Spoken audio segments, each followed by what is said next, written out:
तैशी तये ईश्वरी आंगोळी नुभेची दुसरी किंबहुना सरोवरी शिवेशीची.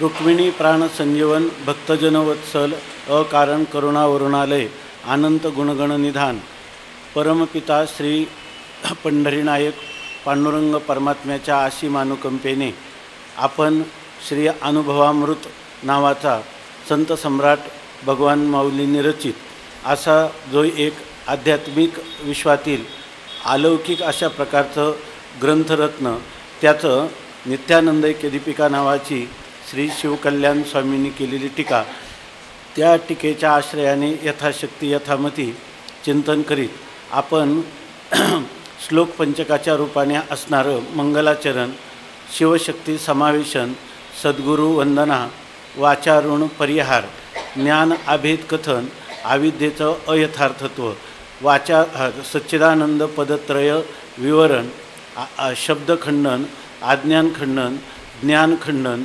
जीवनमुक्ती दशा कथन ह्या 9 प्रकरणाचा विचार झाल्यानंतर आता 10व्या प्रकरणाची उपांत्य ओवी आहे.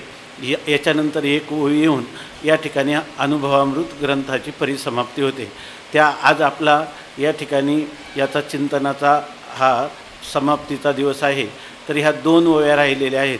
त्याच्यावरची टीका थोडी विस्तृत आहे, परंतु त्याचा अर्थ मात्र थोडक्यात संक्षेपाने केलेला आहे. त्याचा आपण थोडक्यात चिंतन करू. या ठिकाणी आज प्रातस्मरणीय वंदनीय वेदमूर्ती गुरुजी आपल्या मध्ये विराजमान आहेत. वेळ थोडा कमी आहे म्हणून तरी त्याच्यातलं मार्मिक रहस्य गुरुजी सांगतील. आणि हा ग्रंथ जरी आपल्या ओव्या पूर्ण झाल्या नाही तर आपण याचं पारायण करू. पारायणातल्या ओव्या सोप्या आहेत, सगळ्यांना अर्थ कळण्यासारखा आहे, म्हणून आपण याचं काही राहिलेल्या ओव्यांचं पारायण करून त्याचा अर्थ स्पष्ट होईल. जिथं जिथं नाही तिथं आपण थोडं थोडं चिंतन करू. वंदनीय गुरुजी या ठिकाणी बसलेले आहेत. अनेक महानुभाव या ठिकाणी उपस्थित आहेत. सगळ्यांनी वाटलं तर सांगायचं, तैशी ये ईश्वरी आंगोळी नुभेची दुसरी किंबहुना सरोवरी शिवेशीची.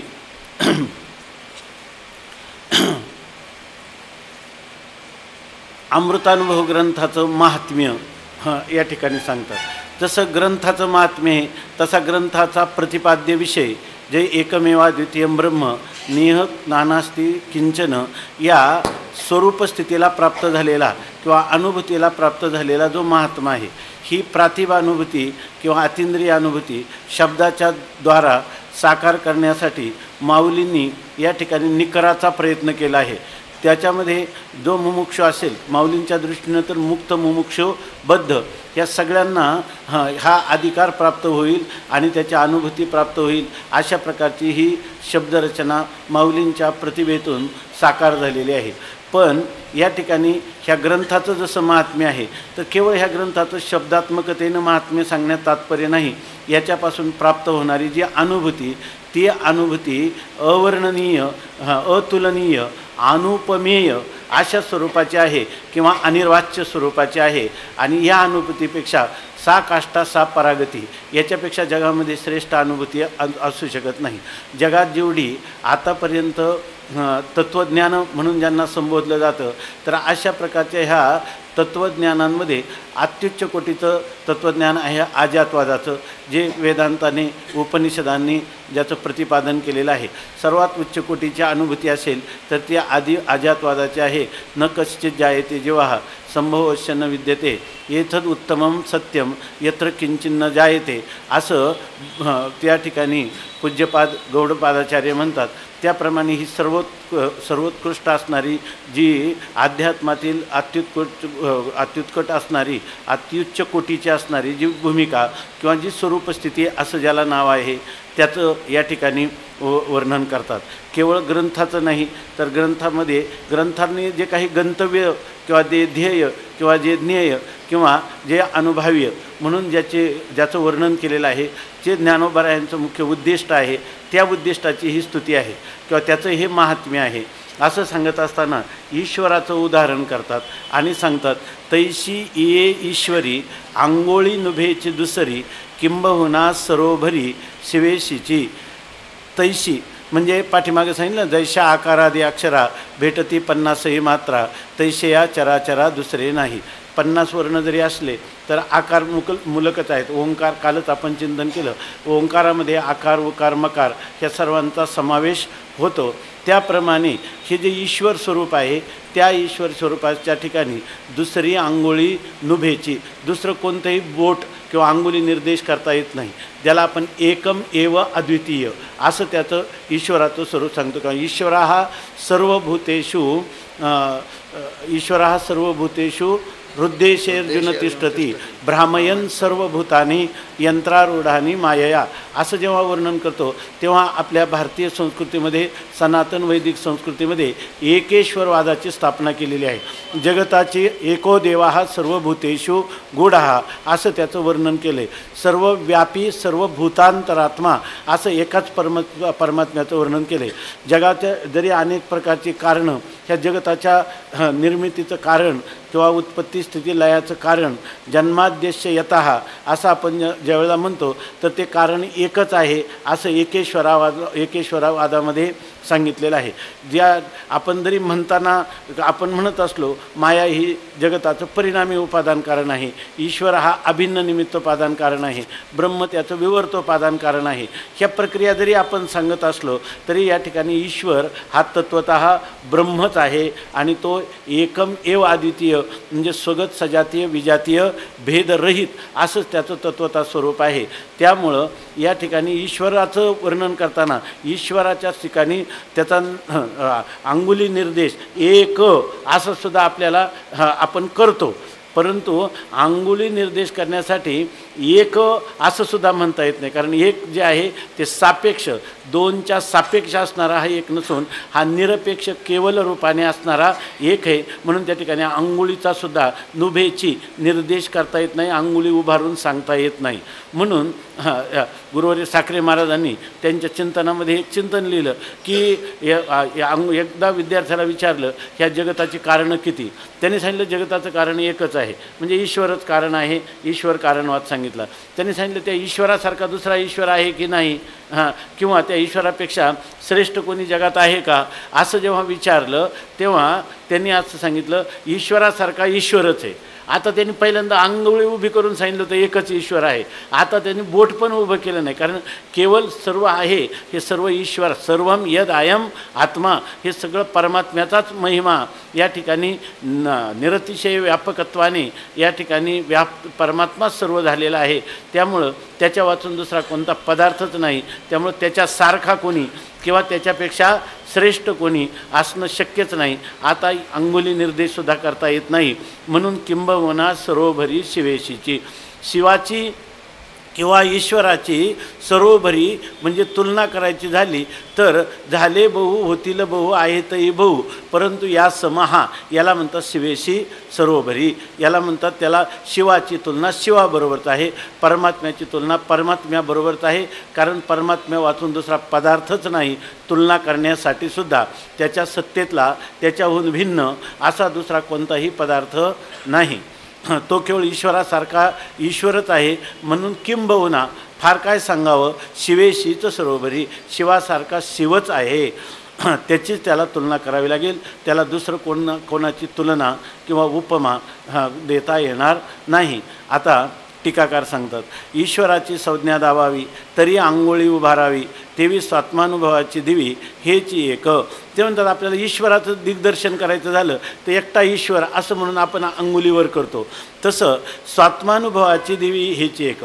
तसं जर कोणाला आपला आत्मानुभूती घ्यायची असेल तर त्याला दिवी हेची एक, त्याला दिवटा त्या आत्मानुभव घेण्यासाठी लागणारा आत्मप्रकाश किंवा अनुभूतीचा प्रकाश दाखवणारा दिवा हाच एक म्हणजे हा एक अमृतानुभव ग्रंथरूपाने आहे. किंबहुना निखळ सदाशिव तोचे हा अमृतानुभव समाधानाचा ठाव हाची एक. फार काय सांगावं म्हणतात निखळ म्हणजे केवळ सदाशिव ज्याला म्हणतात म्हणजे केवळ विशुद्ध स्वरूपातलं जे ब्रह्म असे ज्याला म्हणायचं ते म्हणजे हा अमृतानुभव ग्रंथ आहे या ठिकाणी. आणि जर जीवाला जीवनामध्ये समाधान रम्य समाधान परमाशांती पाहिजे असेल तर त्याचं ठिकाण किंवा त्याचं साधन म्हणजे हाच ग्रंथ आहे. आगा स्वात्मसुख लाधावे व्हावे तरी हे शास्त्र आस्वादावे, युत्थानेसी विसर्जावे समाधीस येथे. जर एखाद्या मनुष्याला वाटलं की आपल्या आत्मानंदाचा आपण भोग घ्यावा असं जर वाटलं तर त्यांनी ह्या अमृतानुभव नावाचं जे शास्त्र किंवा ज्याला ज्ञानेश्वर दर्शन असं म्हणता येईल, तर त्या ज्ञानेश्वर दर्शनाचा अमृतानुभवाच्या रूपाने जर त्यांनी याचं आस्वादन केलं म्हणजे तच्चिंतनम तत्कथनम अन्योन्यम तत्प्रबोधनम एतदेक परत्वंच ब्रह्माभ्यासम विदुर्बुधा या न्यायाने त्यांनी जर त्याचं अनुसंधान केलं तर समाधी आणि समाधीतून झालेलं व्युत्थानासहित समाधीचं या ठिकाणी विसर्जन होईल. म्हणजे आपल्या स्वस्वरूपाच्या ठिकाणी समाधी आणि व्युत्थान ते स्वतः किंवा परता व्युत्थान हा विकल्पच नाही, अशा प्रकारची त्याची दृढ अपरोक्ष अनुभूती त्याला होईल. केलिया अनुभवामृतपान समाधी पावे समाधान दोन्ही दशा सांडून हेची होय. ते म्हणतात की जेव्हा एखादा मनुष्य ह्या अमृतानुभवाचं पान करील म्हणजे वारंवार चिंतन करील तर त्या समाधीला देखील समाधान प्राप्त होईल. म्हणजे समाधी ही जी अंतःकरणाची अवस्था आहे की ज्यामध्ये अंतःकरण आपल्या अधिष्ठानामध्ये लीन होतं, त्याच्याही पेक्षा ते अंतःकरण आत्मस्वरूपाच्या ठिकाणी बाधित झाल्यानंतर जी काही असणारी आपली नित्य असणारी स्वतःप्रकाश स्वयंप्रकाश अशी स्वरूपस्थिती, त्या स्वरूपस्थितीचा त्याला अनुभव येईल. तर विसर्जनासहित समाधी त्याच्यावरून ओवाळून टाकेन. दोन्ही दशा सांडून हेची होय. व्युत्थान आणि समाधी या दोन्ही दशेचा त्याग करील आणि तो हेच म्हणजे अमृतानुभव स्वरूप होईल. सांडून सविकल्प निर्विकल्पपण सहज समाधी हा जाणं येथील लाधता खुण हेच होय. जे या ठिकाणी सविकल्प समाधी निर्विकल्प समाधी ह्या दोन्ही समाधीला त्या ठिकाणी अभिभूत करणारा अशासारखा हा सहज समाधी आहे. अमृतानुभवाने प्राप्त होणारा सहज समाधी आहे तो त्या ठिकाणी सविकल्प समाधी नाही किंवा निर्विकल्प समाधी नाही.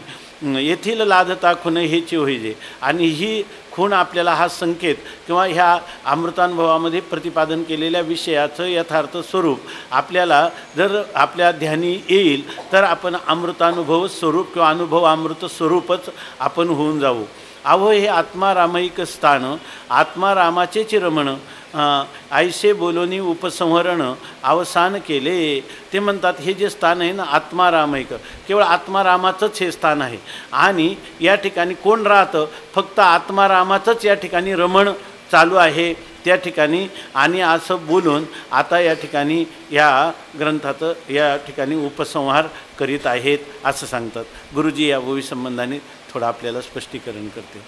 तैसी तये ईश्वरी अंगोळी नुभेची दुसरी किंबोना सरोवरे शिवजी.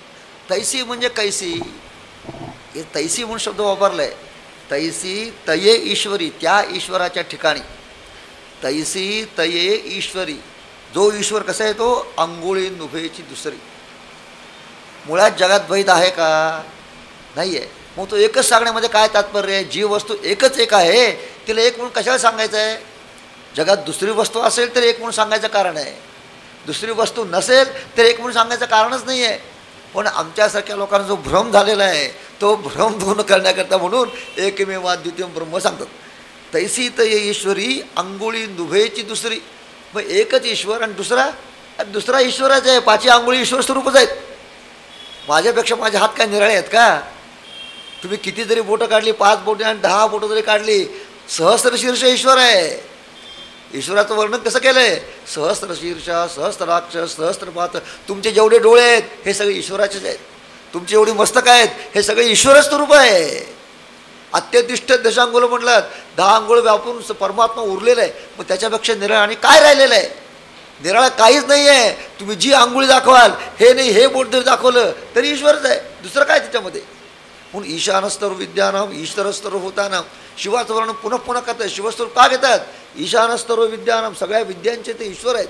तिथून सगळ्या विद्या पास झालेल्या आहेत. ब्रह्मविद्या असो, योगविद्या असो, जे जे काही आम्ही करतोय सगळं ह्या सगळ्या विद्या तिथून आलेले आहेत. ईश्वर स्तरूप होताना आता त्यांनी सांगितलं सगळ्यांच्या हृदयात प्राणीमात्रा ते शिवस्वरूपच आहे, दुसरं काही स्वरूप नाही आहे.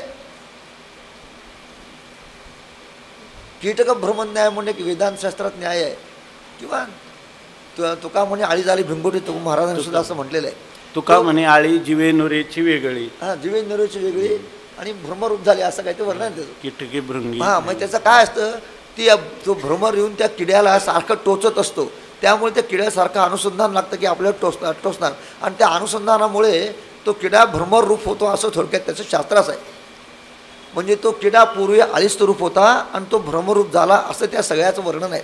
पण ह्या ठिकाणी कोणचा किडा आळीस्त रूप नाही आहे, आपण ब्रह्मरूपच आहोत, मुळातच ब्रह्मरूप आहोत. आणखी ब्रह्मरूप काय व्हायचं आहे, ब्रह्मरूप असलेलंच ब्रह्मरूप व्हायचं आहे. तिथं किड्याचा भ्रमर झाला विषय निराळा आहे, तो केवळ दृष्टांत करता म्हणून सांगितलेला दाखला आहे. पण वस्तुस्थितीमध्ये काही व्हायचं पण नाही आणि काही बदलायचं पण नाही आहे, काहीच नाही आहे.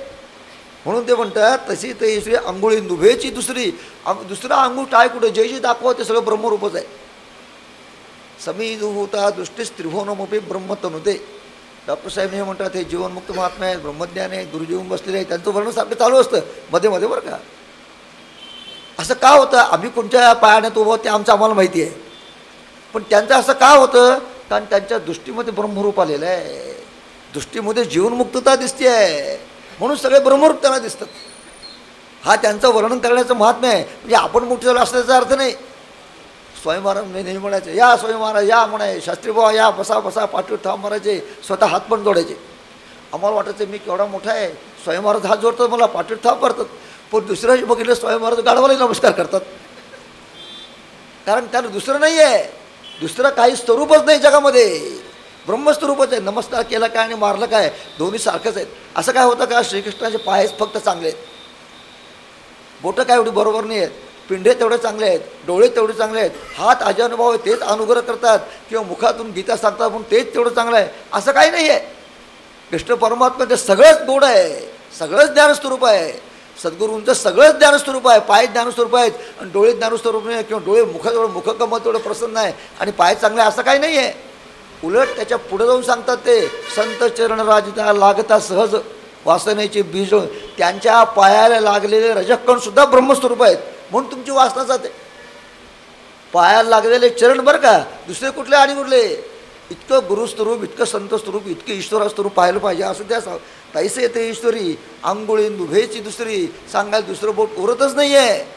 पाची बोटं काढले हात दाखवत काय नाहीच नाही ना, सगळंच ब्रह्मरूप. बोट कशाला, हातही ब्रह्मरूप आहे, शरीरही ब्रह्मरूप आहे, तुम्ही ब्रह्मरूप आम्ही ब्रह्मरूप. मग काय सांगायचं, कुणी कोणा काय सांगू शकते. आकाशाकडे दाखवतील का हे दुसरं आकाश आहे म्हणून, काही आकाश एवढं व्यापक आहे, आकाश कसं आहे आकाशासारखंच आहे, दुसरं काही म्हणता येत नाही. अंघोळी नुभेची दुसरी किंबहुना सरोवरी शिवेसीची. अहो सगळीकडे शिवच आहे, हे पुन्हा तुम्हाला ठासून ठासून ठासून ठासून पुन्हा खुंट हळून बळकट करतात ते सांगण्याकरता. म्हणून हा सर्व ज्ञानेश्वरांचा प्रयत्न चाललेला आहे. समाधी म्हणजे आपलं वाटतं समाधी लागलं म्हणजे किती मोठं काम झालं. समाधी व्युत्थान सहित म्हणतात, तिथे समाधी पण नाही, व्युत्थान पण नाही, निर्विकल्प नाही, सविकल्प नाही, हे सगळे शब्दामध्ये आपण आणलेले समाधीचे आपले विकल्प आहेत सगळे. ही निर्विकल्प समाधी आहे, सविकल्प समाधी आहे, एकाग्रचित्त आलेले जीवनमुक्त समाधी आहे, असं काही नसतं, सगळं एकच असतं. कृष्ण परमात्मा संसार करत होते तरी ब्रह्मरूपच आहेत, गीता सांगतायत तरी ब्रह्मरूपच आहेत, ध्येय टाकतायत तरी ब्रह्मरूपच आहेत, सुवर्णाची द्वारका नगरी जाऊन बुडवून टाकतायत तरी ते ब्रह्मस्वरूपच आहेत. त्यांच्या ब्रह्मस्वरूपाला काही कमी असपणा येत नाही आहे. त्याप्रमाणे समाधी वगैरे सांगितलेलं आहे, त्या सगळं खरं आहे बरं का. ते जीवदशेमध्ये आपल्या लोकांची प्रगती व्हावी, मुमुक्षुना मुक्ततेपर्यंत नेण्याकरता म्हणून हा सगळा केलेला सोपान परंपरा न्यायाने केलेला प्रयत्न आहे. वस्तुता मात्र सगळं ब्रह्मस्वरूपच आहे. हेच या होळीमध्ये तैसी याच्या शब्दाने सांगितलं. आणि तेच म्हणजे आत्मारामाचे निर्मण ऐसे बोलणे उपसंहरण अवसान दिले. हे सगळं आत्माराम एक आहे, आत्माराम पुन्हा एकच घातलं तर तुमच्या आमच्यामध्ये एकच असलेलं आहे. आत्माराम असं उपसंहार करतायत सांग. म्हणून ज्ञानदेव म्हणे अनुभवामृते येणे, सनुभोगिजे सने विश्वाचेनी.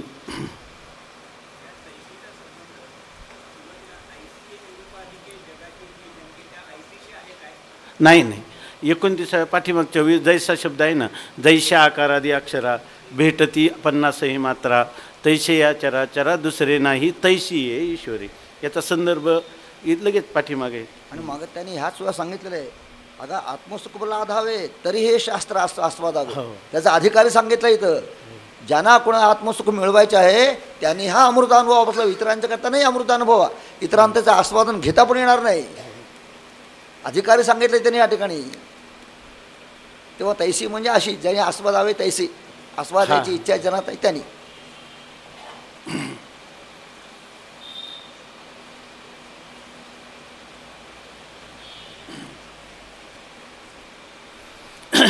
म्हणून ज्ञानदेव म्हणे अनुभवामृतेने सनुभोगिजे सने विश्वाचेनी.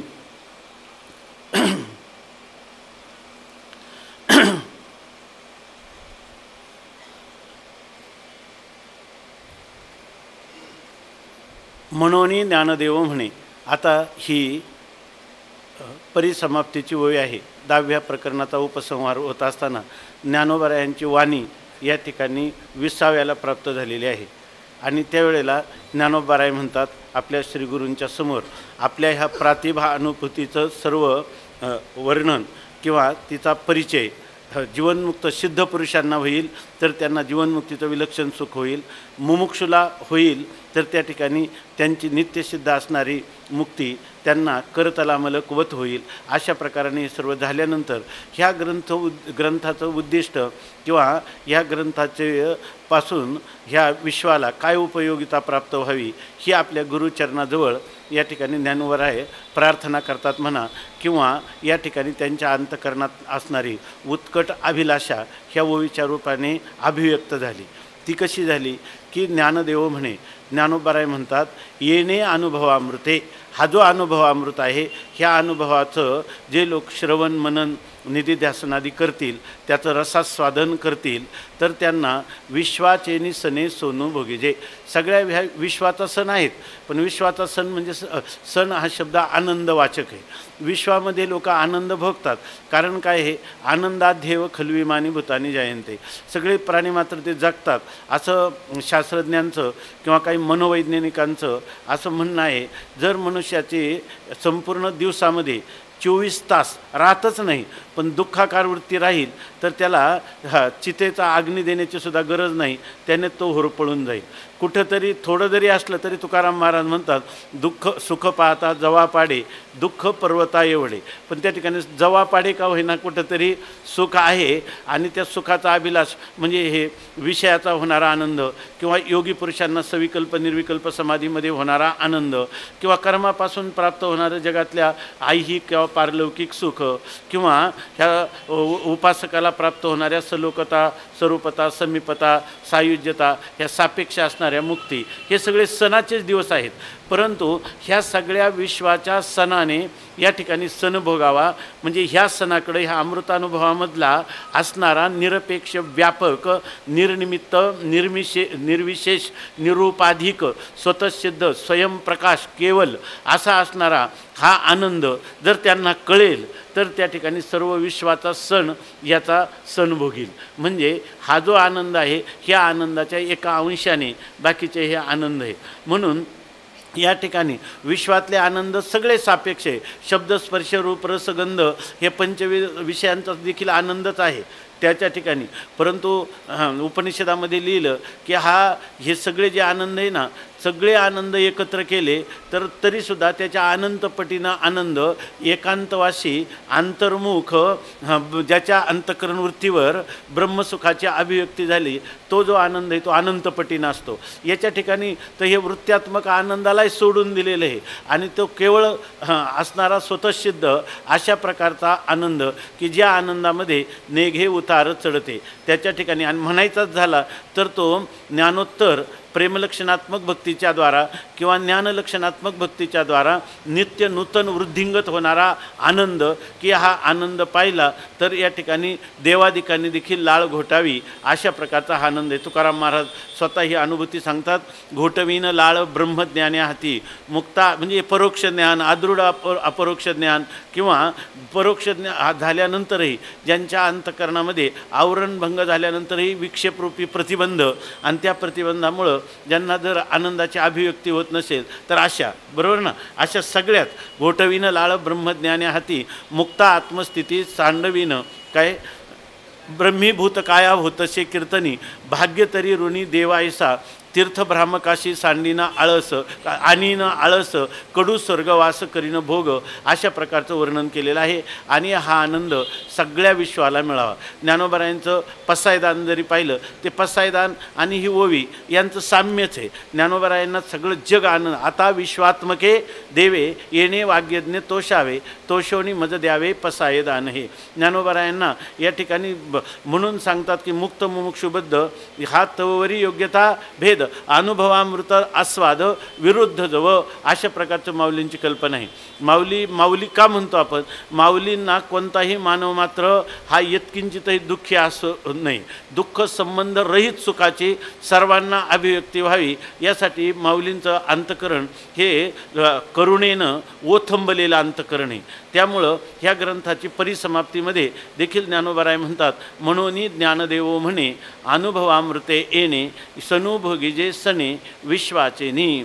सगळे विश्वातले जेवढे सण असतील आनंदाचे क्षण असतील. वाटतं हे विश्वाचे सण कसे? ते एकतर अनित्य आहे, तो आनंद असला तरी अनित्य आहे. तिथं असं नाही, आचा तृप्तीचा ढेकर नाही का नित्यानंदापुढे आनंद तो कोण, विषय सुखबाई बापुडे ते क्षीण, येथे न सरेची वैकुंठ सदन शेषशायी त्रिकुट भुवन, असा त्या गोपींना झालेला हा ज्ञानोत्तर प्रेमलक्षणात्मक भक्तीचा आनंद आहे. आणि ह्या आनंदाचं सगळीकडं सर्वांना ह्या आनंदाचा लाभ व्हावा असं सांगतात. आता या ठिकाणी टीका म्हणजे हे मनावर सुद्धा येत नाही. आपल्या ग्रंथाचं काही आपल्याला कीर्ती व्हावी, जे साहित्यामध्ये फळ सांगितलं आहे की आई काही सुख मिळतं आणि पारलौकिकही सुख मिळतं, कीर्ती होते, हे साहित्याचं फळ ज्ञानोबरायांच्या वृत्तीपुढं सुद्धा आलं नाही. ह्या अनुभवामृताने व्हावं काय, यांनी सगळ्या जगाला आनंद व्हावा, हेच त्यांचं मनोगत आहे आणि ते याच्यामध्ये सांगितलं. आता टीकाकार सांगतात, आगा विश्वाचा सण म्हणजे विश्व जेणे सुखघन, किंबहुना चेतन चित्तादिकांचे जे, नाना चळनाचे ही चेतन, जो परपुरुषु संधीहीन तोही सुखावे जान, येथील सुखे मा येराचा पाडकोन, केवळ सुखी येणे सुखगण, म्हणून सर्वदा सेवेदान ग्रंथराजो हाकी. ते म्हणतात की सगळ्या विश्वाचा जो सण आहे, परंतु त्या विश्वाला असा सण प्राप्त व्हावा की घनीभूत सुख, घनीभूत म्हणजे ठोस ओतप्रोत सब्राभरीत केवळ दुःख संबंध रहित अशा सुखाचीच जगाला अनुभूती व्हावी. फार काय सांगावं, चित्तादिकांचं जे चैतन्य आहे असं सांगतात, चलनाचंही जे चलन आहे असा जो परपुरुष म्हणजे जे ब्रह्मतत्व की जे संधीहीन आहे, म्हणजे माया संबंध विवर्जित नित्य विशुद्ध घनीभूत सुख असं जे आहे आणि त्यालाही देखील तोही सुखावे जाणं येथील सुखे, अशा प्रकारचा तो देखील जे सर्व सुखाचं सुख आहे त्या सुखाने सर्वच्या सर्व सुखी व्हावेत असं सांगतात. असं इथं इतकं सांगितलं, परपुरुष जो संधीहीन, परपुरुष म्हणजे जो परमात्मा म्हणजे ईश्वरी स्वरूप आहे ना, ते ईश्वरी स्वरूपसुद्धा काही संधीहीन आहे. आपण म्हणतो की माया आणि ब्रह्म यांचा आध्यात्मिक तादात्म्य संबंधातून ईश्वर भाव निर्माण होतो आणि तो मग एकोहम बहुश्याम प्रजायेय अशी आपण त्याचं परंपरा सांगतो. परंतु तत्वतः ईश्वर जो आहे तो संधीहीन आहे. संधीहीन म्हणजे मायाचा संबंध नाही, आपण हा संबंध मानवी संबंध आहे. तत्वतः ईश्वर हा ब्रह्मरूपच आहे, म्हणून याची सांगतात परपुरुष संधीहीन. परंतु आध्यात्मिक तादात्म्य संबंध असा जो सांगतात ना, तो ईश्वर देखील या ठिकाणी सुखी होईल ह्या अमृतानं, ठीक आहे ना, त्याला देखील सुख वाटेल. कारण हा जो पुरुष आहे ना, याच्या ठिकाणी आवरण नाही पण ईश्वराच्या ठिकाणी विक्षेप आहे, त्याच्या ठिकाणी आवरणही नाही आणि याच्या ठिकाणी विक्षेप आहे पण आवरण नाही, त्याच्या ठिकाणी विक्षेप आहे पण त्याच्या ठिकाणी त्या सगळ्या विक्षेपाला गुरुजी सांगा त्यांना सगळ्यांना सामोरं जावं लागतं.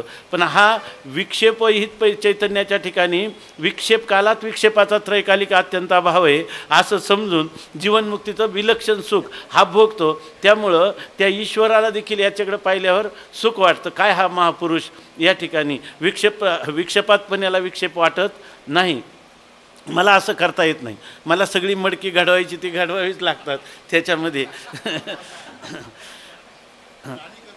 पारणीकर्म सापेक्ष फलदात आहे, ते माझं कार्य मला करावंच लागतं. पण याला काही नाही, लाथाडीला संसार केला षडूर्मीचा मार, काय बळीयांचे अंकित आम्ही झालो बळीवंत, असा आनंदाचा भोग तो भोगू शकतो.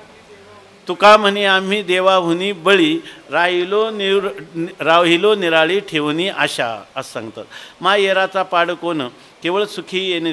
ते म्हणतात इतरांची तर काय, इतर जीवांची तर तुलनाच काय करायची. सुखी असणारा सुखरूप आयसा दुजा कोणच सांगा, माझ्या पांडुरंगा सारिखा तो घनीभूत सुखरूप असणारा परमात्माही खऱ्या घनीभूत सुख त्याला ह्या आपल्या अधिष्ठान मात्राच्या ठिकाणी आहे. आणि त्यामुळं आणि त्याचं प्रतिपादन हा करणारा ग्रंथ आहे. म्हणून म्हणतात हा ग्रंथ राज आहे, ग्रंथाचा सम्राट आहे आणि तो नित्यसेव्य आहे. त्याचं नित्यसेवन चिंतन मनन अनुसंधान करावं. नाना परमात्मा जरी परिपूर्ण तरी हे शास्त्रतिथीचे रमण सुखसुखाचे आरोगण येणे ग्रंथे. ते म्हणतात परमात्मा, तुम्ही म्हणाल की मग परमात्मा काय परिपूर्ण नाही असं आम्हाला सांगायचं नाही. परमात्मा परिपूर्ण असला तरीसुद्धा त्या परमात्म्याला देखील हे शास्त्र म्हणजे त्या परमात्म्यामध्येच रमण करतं. म्हणजे माझ्यामध्येच हे रमण करतो. हा महापुरुष जो आहे यस्त्वात्मरतिरेव स्याद आत्मतृप्तश्च मानव आत्मन्येवच संतुष्टस्तस्य कार्यम न विद्यते. हा महात्मा माझ्यामध्ये रमण करतो म्हणूनही त्याला काय आहे, परमात्म्याला त्या ठिकाणी विशेष आनंद वाटतो. माझ्या स्वरूपाच्या बाहेर हा दुसरं कोणत्याही अनात्म पदार्थाचं चिंतन करत नाही. व म्हणून याच्या रूपाने सुखाचं भक्षण किंवा प्राशन किंवा भोग घेत आहे असं वाटतं. सुखाचे व्यवहारी सुखलाभ झाला, आनंद कोंदला मागे पुढे. स्वरूप आसोनी जैसे तैसे या ग्रंथाचे लालसे आपणची होतसे भोग्य भोगते. स्वरूप तर जसंच्या तसं राहतं. म्हणजे स्वरूपामध्ये कोणत्याही प्रकारचा विकार न होता पूर्वरूपम अपरित्यज्य अवस्थांतर भानम हे जे स्वरूप आहे ह्या ग्रंथाच्या निमित्ताने भोग्यच काय होतो भोगता, आणि भोगताच काय होतो भोग्य. आणि भोग्य आणि भोगता ह्या दोन्ही रूपाने व्यवहार होत असताना देखील आपल्या मूळ अधिष्ठानामध्ये कोणत्याही प्रकारचा विकार होत नाही. त्याचं सच्चिदानंद घनत्व केवलत्व अबाधित राहून अशा प्रकारचं हा प्रतिती मात्र फक्त त्या ठिकाणी येत असते. म्हणून श्रीग्रंथाचार्य ज्ञानदेवदेव ज्ञानाचार्य आईसे म्हणितले वर्य वचनद्वारा. ते म्हणतात म्हणून ह्या ग्रंथाचे आचार्य कोण आहेत की जे ज्ञानोबा आहे ना, त्यांना ज्ञानदेव नाही, आम्ही त्यांना काय म्हणतो ज्ञानाचे आचार्य असं म्हणतात. आईसे म्हणितले वर्य वचनद्वारा. अत्यंत श्रेष्ठ अशा ह्या अमृतानुभवाच्या वचनद्वारा जेव्हा आम्ही चिंतन करतो तेव्हा ह्या अमृतानुभवाच्या कर्त्यांना आम्ही ज्ञानदेव असं न म्हणता ज्ञानाचार्य असं म्हणतो. नाना हा अमृतानुभव ते काय हे स्वयमेव आचरेत असतो स आचार्य इति कीर्तितः. त्या ठिकाणी ते आचिनोतीच शास्त्रार्थम आचार्य स्थापयत्यपि ना स्वयमेपी आचरेत असतो स आचार्य इति कीर्तितः.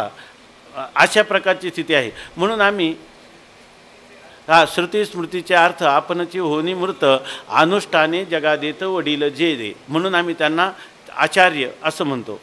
नाना हा अनुभवामृत नवे वचनैक संकेत काजे पूर्वीचं खुंटेला येथ शब्द हिरू. ते म्हणतात ही अमृतानुभवाकडे तुम्ही या ठिकाणी काही वचन किंवा शब्द किंवा पद किंवा वाक्य योजले आणि आपल्या स्वरूपाचा संकेत करणारा हा ग्रंथ आहे असं तुम्ही मुळीच म्हणू नका.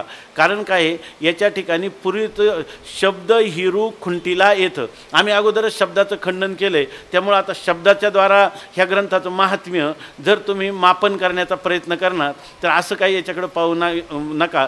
कारण शब्द हिरू शब्दाचा अर्थ शब्दकोशामध्ये एक आहे संशय आणि दुसरा अर्थ आहे अपरिपक्वपणा. या शब्दाच्या अपरिपक्वपणा किंवा शब्दप्रमाणाच्या संबंधाने होणारे संशय याचं खंडन आम्ही पूर्वीच केलेलं आहे. ह्या ग्रंथाकडे शब्दात्मकतेनं तुम्ही पाहू नका किंवा केवळ शब्दाचा अर्थ म्हणून इतर अशा रीतीने पाहू नका. केवळ त्या ठिकाणी केलेलं समन्वयात्मक सामंजस्य इकडेही पाहू नका. केवळ अर्थरूपच व्हा. हा ग्रंथ अर्थरूपता प्रतिपादन करणारा आहे. अहो शब्दाचे खंडन पूर्वीच केले प्रस्थान म्हणून हा बोला बरोबर. अहो शब्दाचे खंडन पूर्वीच केले प्रस्थान म्हणून हे वचने विन ग्रंथाची रचना. किंवा हा ग्रंथ काही रचले विन रचला पाही अर्थ ठाईच्या ठाई संचलाचे म्हणून हे प्रकरण ग्रंथ महात्म्यैक खुन 10वे अवसान येथवरी आले. अहो हा अमृतार्णव पूर्ण येथे कल्पार्णवाची मोडिली खुन सर्वदा संधीहीन सरलाचे असे ये सुधा रसडोई प्रकरण प्रांतू काही नाही परिनिरूपण प्रवाही प्रकरण संधी मनोनी दशदा भेदहीन ग्रंथराज दश प्रकरण यातून नवा भक्तीवरील जाण दहावीये स्थिती हे 10वे प्रकरण संपविले येथे विवरण येथे प्रीती पावो पूर्ण परमपुरुषी अहो ज्ञानाज्ञानशून्य ज्ञानमात्रची परिपूर्ण ज्ञानेश्वरे हे खुन दावी लीजे ना. आता या ठिकाणी सांगतात की शब्दाचं खंडन आम्ही पूर्वीच केलेलं आहे. तेव्हा या ठिकाणी ह्या ग्रंथाची रचना शब्दाच्या अतीत अशा स्वरूपाची आहे किंवा हा ग्रंथ जो आहे ना आम्ही न रचता रचलेला आहे. म्हणजे याचं कर्तृत्व आमच्याकडं नाही आणि याचा अर्थ आम्ही स्पष्ट केला असं नाही. हा ठाईच्या ठाई संचलेला हे नित्य विद्यमान आपलं ते स्वरूपच आहे. म्हणून हे जे प्रकरण आहे 10वं ना हे केवळ ग्रंथ महात्म्याचा संकेत करणार आहे आणि हे 10वं प्रकरण परिसमाप्तीपर्यंत इथपर्यंत आलेलं आहे. अहो जर पाहायचं झालं ना तर हा ग्रंथ म्हणजे अमृताचा परिपूर्ण असणारा समुद्र आहे. याने या ठिकाणी कल्पाच्या अंतामध्ये होणारा जो प्रलयाचा सगळीकडं पाणीच पाणी जलप्रलय त्याचीसुद्धा मर्यादा मोडलेली आहे आणि याच्यामध्ये बंध आणि तत्सापेक्ष मोक्ष अशामध्ये असणारी कोणती संधी ही या ठिकाणी नाही. अशा रीतीनं हा संपूर्णतेला प्राप्त झालेला ग्रंथ आहे. या ठिकाणी म्हणतात जसं अमृताच्या डोहामध्ये या ठिकाणी अमृताच्या डोहामध्ये कुठे पाहिलं तर अमृतच आहे. तसं या अमृतामध्ये खऱ्या अर्थाने आणि बरेच विद्वानांचं मत आहे की अमृतानुभवामध्ये प्रकरणं केलेली नाही. आजही बरेच अमृतानुभव उपलब्ध आहेत की त्या ठिकाणी पहिल्या ओळीपासून 800 वेळा सलग सांगितलेले आहेत. म्हणून याच्यामध्ये ह्या प्रकरणाचा कोणत्याही प्रकारचा विभाग नाही, परंतु निरूपणाचे जे विषय येतात त्या प्रकरणानुसार आपण प्रकरण केलेले आहेत. म्हणून या ठिकाणी 10 प्रकरणाच्या भेदाने युक्त असा हा ग्रंथ नाही. तर हा ग्रंथाकडं पाहायचं झालं 10 प्रकरणं नका पाहू. नव्या भक्तीवरील 10वी जी भक्ती आहे ना ती आहे. 10वी भक्ती म्हणजे कोणती स्वरूपस्थिती म्हणून ते सांगतात. आपण म्हणतो नवविधा काय बोलिली जे भक्ती द्यावी माझ्या हाती संतजनी. ज्ञानोबाराय सांगतात की नवविधा भक्तीच्या वरची भक्ती नवविधा काय मुकुटमणी असं एक प्रमाण आहे. भक्ती नवविधा भावशुद्धवरी अलंकारावरील मुकुटमणी अशा प्रकारची ही 10वी भक्ती अर्थात ही स्वरूपस्थिती यामध्ये प्रतिपादन केलेले आहे. म्हणून म्हणतात की या ठिकाणी इथं विवरण संपूर्ण केलेलं आहे आणि म्हणतात की आम्ही केलेलं हे जे विवरण आहे ते परमात्म्याच्या चरणाला हे प्राप्त हो.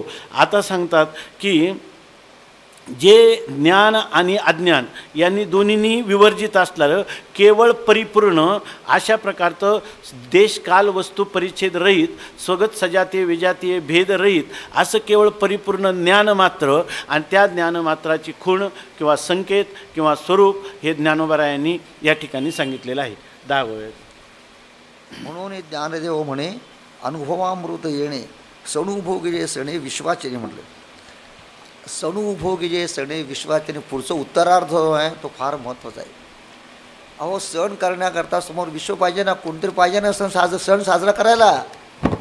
आम्हाला अधिक मासाचा सण साजरा करायचा आहे तर तुम्ही लोक आला म्हणून झाला आहे ना का नाही. आम्ही घरी साजरा करायचा. घरी काय साजरा सण साजरा करण्याकरता 2 माणसं नको का. म्हणून शास्त्रकारांनी सांगितले स्वाध्याय प्रवचनाभ्याम न प्रमदितव्यम. आपला स्वाध्याय आणि प्रवचन या 2 गोष्टीचा प्रमाद कधी करायचा नाही. स्वाध्याय करणं सोपं आहे कारण तो आपल्या हातात आहे.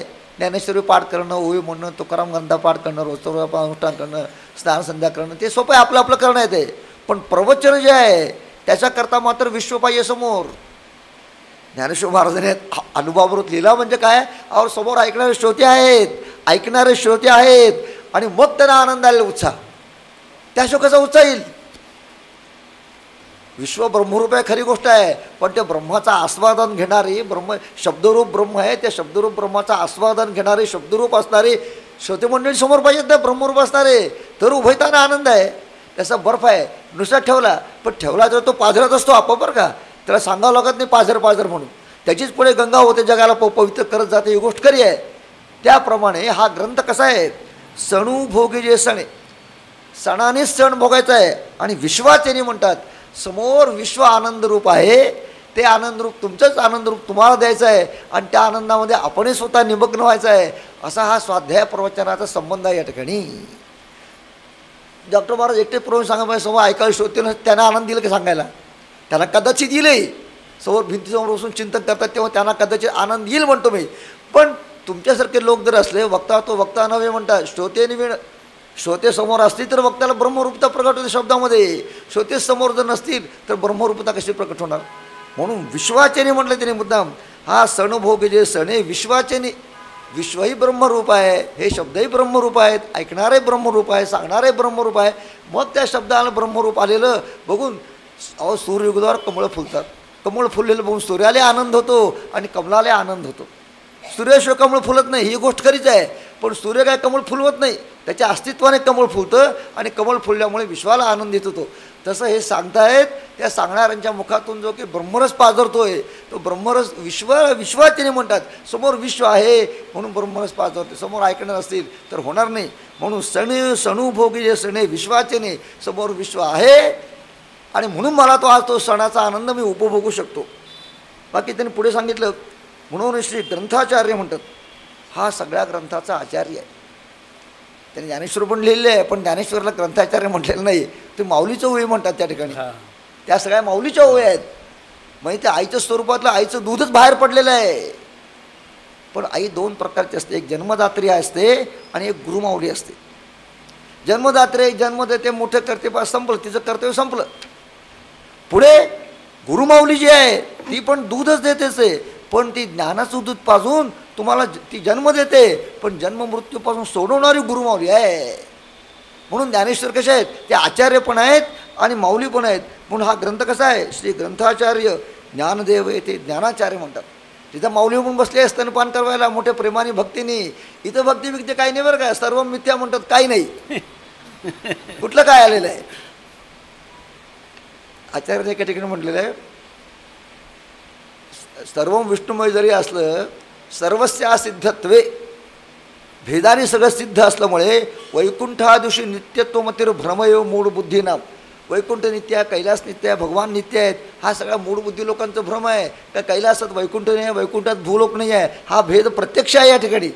असं असताना आपण वैकुंठ पाहिजे चालू, स्वर्गवास जातो, कैलास चालू म्हणतो, हे सगळे मूळ बुद्धी लोकांचं म्हणणं म्हणतात. ते तसं म्हणायचं नाही खरं. म्हणजे अरे ईश्वरच साक्षात आहे, द्वैत ज्या ठिकाणी आहे ते त्यांना द्वैत सहन होत नाही. म्हणून इथं ते म्हणतात, ज्ञानदेव म्हणे जे ज्ञानाचार्य ऐसे म्हणे जे म्हणितले वर्य म्हणतात. पुन्हा दोघांनी वर्य म्हटले, त्या ग्रंथालयही श्रेष्ठ म्हटलेलं आहे आणि देश आचार्यवर्य आहेत त्यांना सुद्धा म्हटलेलं आहे. वचनद्वारा ह्या वचनाने मुद्दाम या ग्रंथाचं श्रेष्ठत्व सांगितलेलं आहे. श्रोते आणि वक्ते दोघेही ब्रह्मस्वरूप होतात. अशा प्रकारचं ह्या ठिकाणी द्वैतात म्हणजे अद्वैताची कल्पना पण द्वैतामध्ये येऊन मांडायची आहे आणि द्वैतातून पुन्हा अद्वैतात न्यायचं आहे आणि सगळे एकरूपच आहे हे पुन्हा सांगायचं आहे. त्यात हे सगळं शब्दविण संवादी जे म्हणतात किंवा शब्द आजी धोंबी जे प्रमेय असे माऊली जे म्हणते आहे ते ह्या ठिकाणी अनुभवले येत आहे. सांगा आता 20 वय काय काय शंका आहे. हां किती वळी. हां दाविली जना. हां चांगले. हां तर पाठभेद आहे 290 वळीमध्ये दाविली एकच शब्द करायचा आणि जेनाच्या ऐवजी तो एक शब्द करायचा आणि जेच्या ऐवजी ज ठेवायचा फक्त. जना दाविले जना म्हणजे ज्ञान आणि अज्ञान यांनी विवर्जित केवळ ज्ञान मात्र परिपूर्ण असणारं जे आपलं स्वरूप ते ज्ञानोबारायांनी ह्या ग्रंथाच्या द्वारा जना दाविले म्हणजे सर्व लोकांना दाखवले. आता मी पुढच्या 20 अर्थ होऊ शकतात. ज्ञानेश्वर हे कोण दाविली जे ना आहे ते दावलं आणि जे नाही ते नाही आहे. जे ना जे ना म्हणजे जे नाही ते नाही किंवा दाविली आहे किंवा दाविली जे ना दावलं दाविली मी दाखवलं ना. हा दाखवलं आणि जे ना म्हणजे जे नाही आहे ते पण दाखवलं असा सुद्धा अर्थ करता येईल. हा करता येईल. तयाचा आता मी 20 वय वाचतो एकदम आणि मग 20 वयांचं आपण एकत्र हे करू. तयाचा 290 पासून पुढं. तयाचा विलासु जाण नित्यानंदैक हे जे खुन केले हे विवरण अवलोकनद्वारा एवं नित्यानंदे भरित पावलो हा विवरण प्रांत येणे प्रीती पावो श्रीमंत ज्ञानाधिराज ना तरी हा आनंदार्णव अपार जे आनंदीचा पाझर तो नित्यानंद निरंतर प्रीती पावो येथे जेवी हाती घेऊन आरती ओवाळी जे गबसती किंवा चोळदक्या अपामपती तृप्ती की जे तेवी अर्पण तेथीचे तेथे संतोष जे भुवननाथे जो पुंडलिकाचे निचित्ते आकळून धरिला काजे चित्तीचा जो चैतन्य मनो फाको न सकेचे जाण उभा पदद्वय जोडून श्रद्धे इटेवरी मोडूनी क्षराक्षराचा भाव दाविला उत्तमतेचा ठाव मनोनी समपदाची राणीव दाविली तेने नाना सच्चिदानंद पदाचा विवादू सांडूनी निखळची दाविला आनंदू म्हणून पाणीद्वये मधू सोडिला नाही ना तरी भासता चिद्विला सुभान चिन्मात्राची एकलीच खुन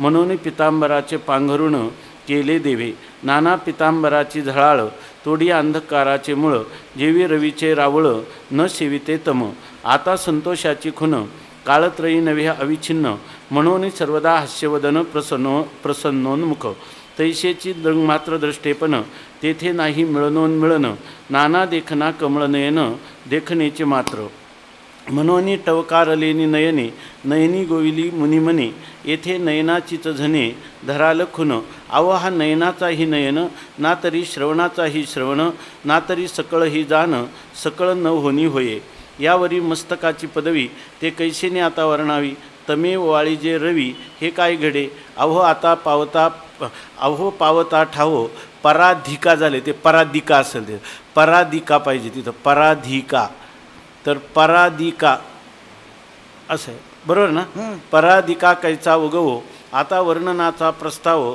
राहिला सहज पावता कल्पांत जळ कैचे तेथे नदी ओहळ तेवी शिरोभागची झळाळ दुमदुमोनी ठेला तेथे कोणी एक उत्तमांग येरा अवघा अधोभाग हे अवघी लगबग लाजोनी ठेली आता या जळाळे भितरी दिसावयाचीच अवसरी नाना स्वानंद क्षीरसागरी पहुडले हरी शांती लक्ष्मीचे शेजे स्वरूप निद्रा केली ओजे आता तेनेशीच विराजे आथी लेनी प्रेमे आता तसं जर पाहिलं तर ह्या ज्या 290 वयापर्यंत आलं तर याच्यामध्ये आपला अनुभवामृताचं विवरण पूर्णपणे समाप्त झालेलं आहे. आता यानंतर त्यांना ज्या श्रीगुरूंच्या कृपेने हे अनुभूती प्राप्त झाली तर त्यांच्याविषयी टीकाकार आता इथून पुढचा हा सगळा ग्रंथ जो आहे तर टीकाकारांनी आपल्या श्रीगुरूंचं आपल्या परंपरेचं वर्णन केलेलं आहे. नंतर हा अनुभवामृत ग्रंथ आपल्या जीवनामध्ये कसा आला त्याचं चिंतन आपल्याकडून त्यांच्या साक्षात पिताश्री आणि त्यांचे आध्यात्मिक गुरु पण असणारे वडील पण तेच आणि ते त्यांचे श्रीगुरू पण ब्रह्मविद्येचे गुरु पण तेच होते म्हणून त्यांचं वर्णन या ठिकाणी केलं.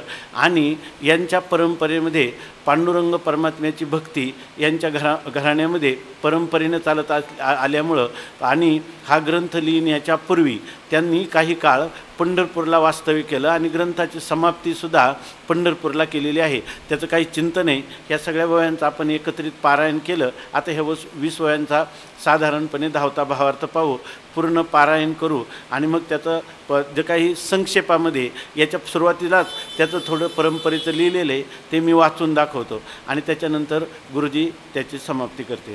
तर याच्यामध्ये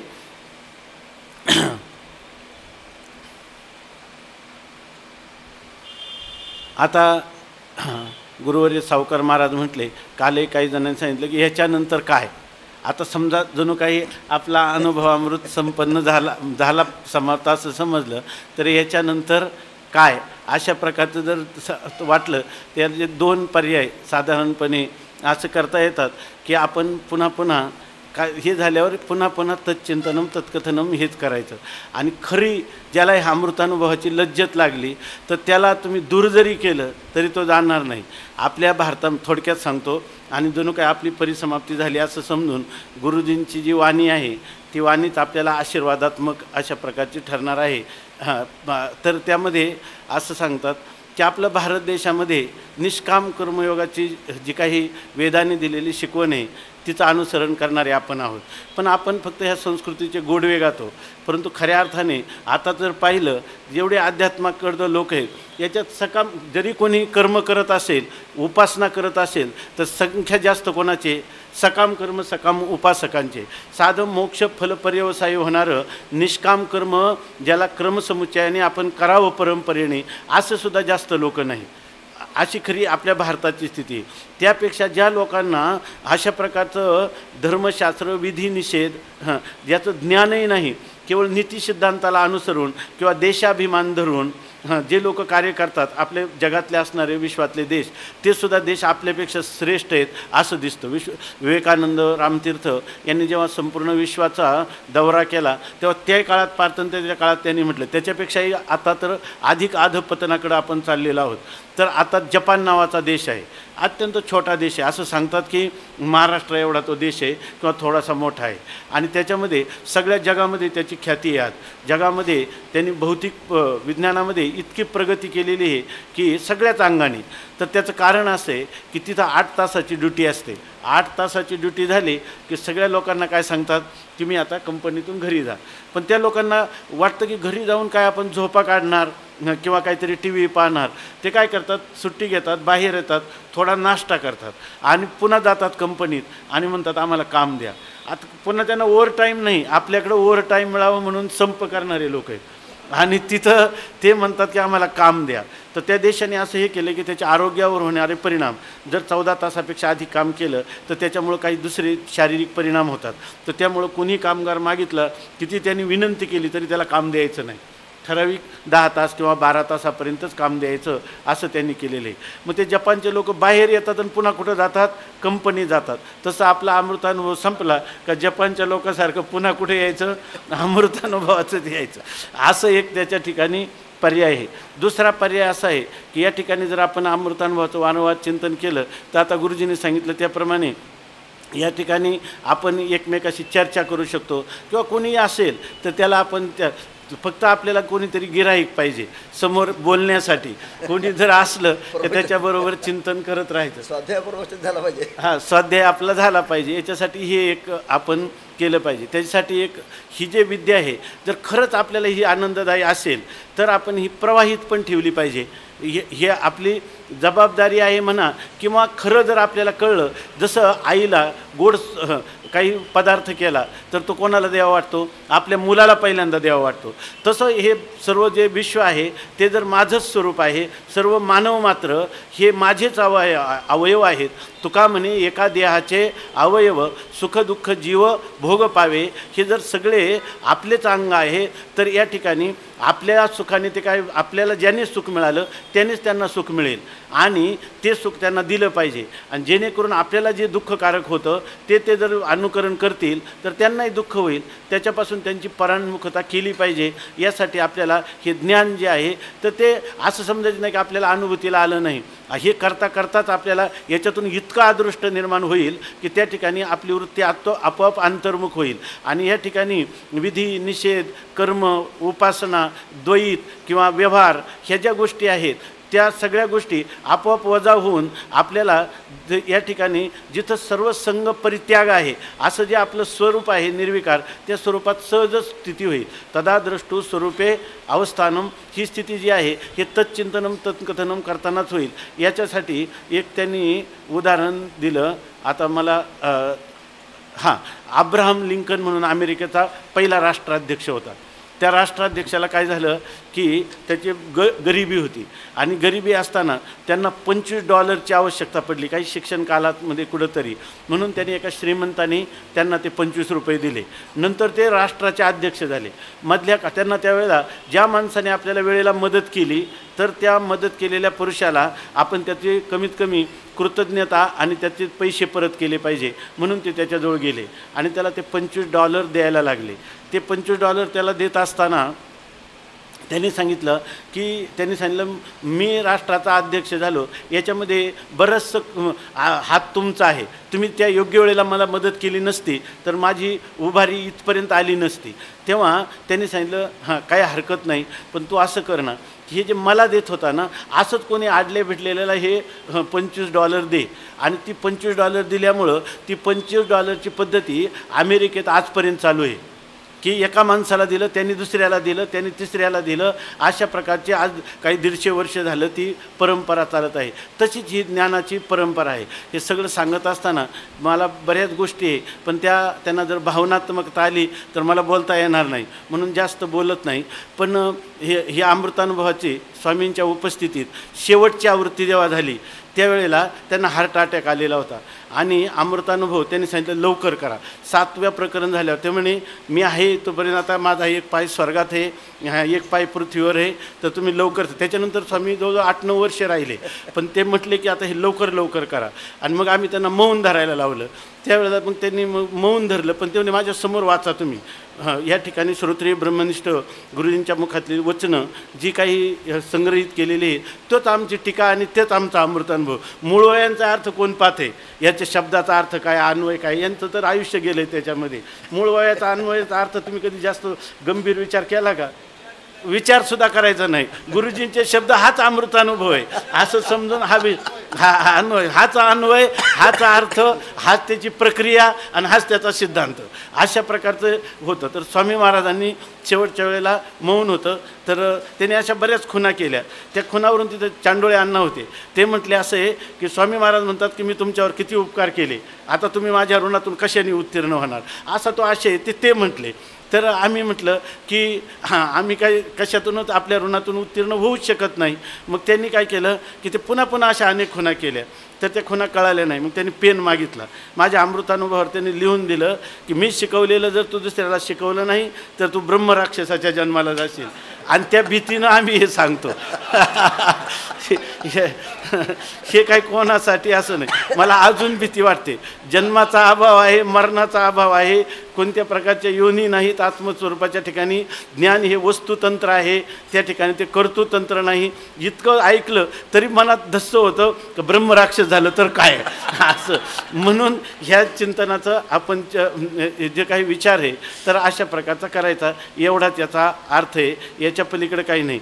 जिथं ज्ञानोबा या ठिकाणी ही सर्व पाण्यावर मखरीचं काढलेलं चित्र सांगतात, तिथं तुम्ही आम्ही कोण याच्या ठिकाणी काहीच नाही. फक्त ह्या निमित्ताने एवढ्या मोठ्या महापुरुषांचे आशीर्वाद आपल्याला मिळतात आणि आपल्याला अंतरंग चिंतनाचं काही ना काही प्रत्येक आवर्तनाला आपल्याला त्याचं महात्म्य थोडं ना थोडं अनुभूत होतं. आणि त्याच्यापासून हे मी तर सांगतो की हे आपण म्हणतो जसं कर्म उपासनेला फल आहे, योग साधनेला फल आहे, अदृष्ट फल आहे आणि याचं दृष्ट फल आहे. पण समजा नाही दृष्ट फल मिळालं तर अदृष्ट फल याच्यात आहे. त्यांनी सांगितलं की श्रवणासाठी जाताना आपण टाकलेला एक कुठला तरी संमत श्लोक दिला आहे मधुसूदन सरस्वतींनी मधुसूदनी टीकेमध्ये की एक टाकलेला पाऊल देखील किती 80 कृच्छ्र आणि चांद्रायण वृत्ताचं फल मिळतं. आपल्या घरापासून वेदांत श्रवणासाठी टाकलेला एक पाऊल हा जर 80 कृच्छ्र आणि चांद्रायण वृत्ताचं फल देत असेल तर केवढं मोठं अदृष्ट आहे.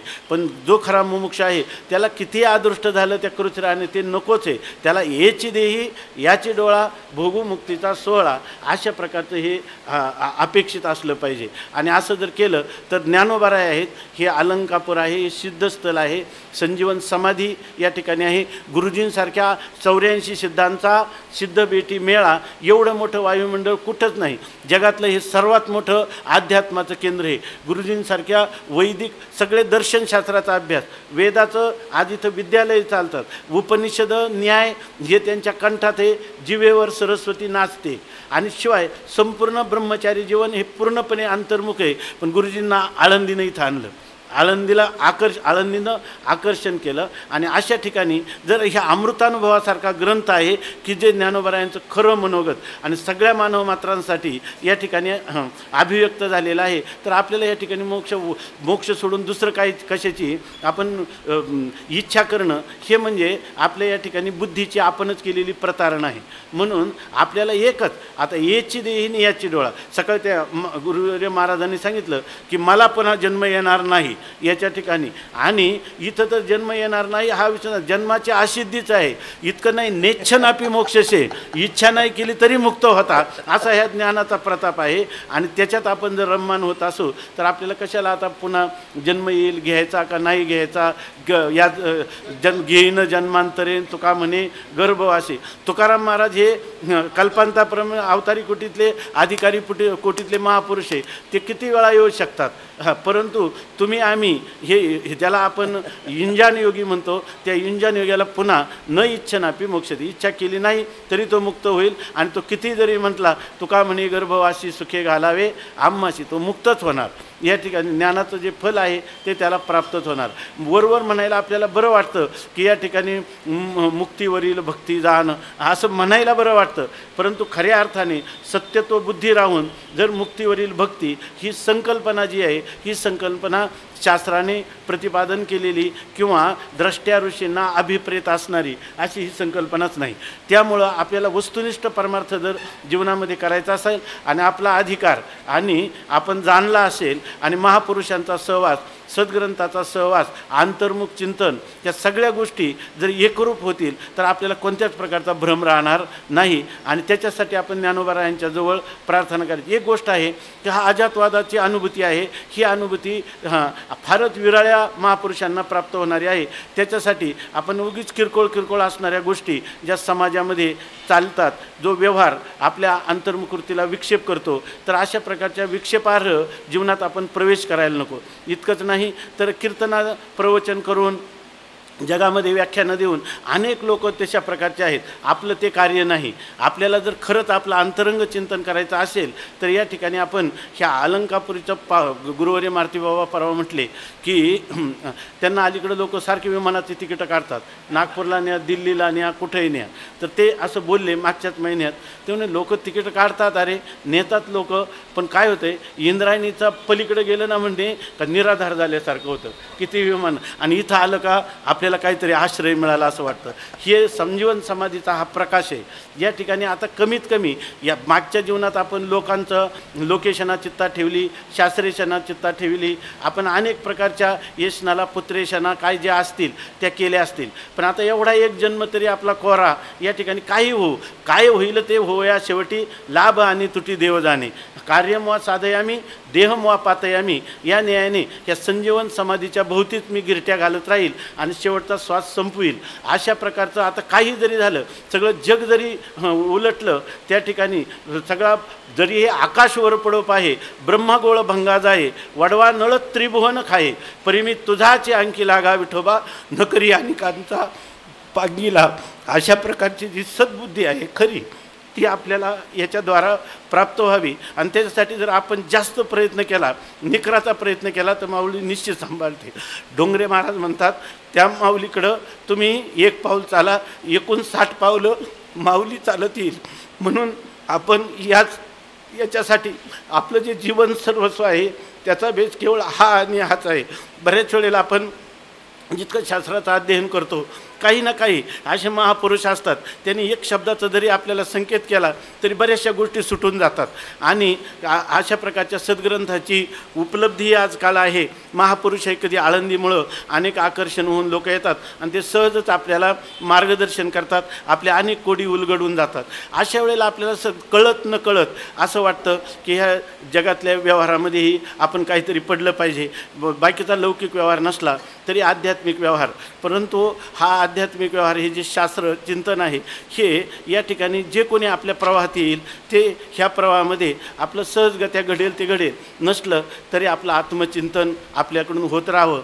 आणि याच्यासाठी भगवान माऊलींचा जो खुंटा आहे त्या खुंट्याला आपण त्या खुंट्याभोवतीच राहायचं, त्या खुंट्याला सोडायचं नाही. भलेही आपल्यापुढं जगातली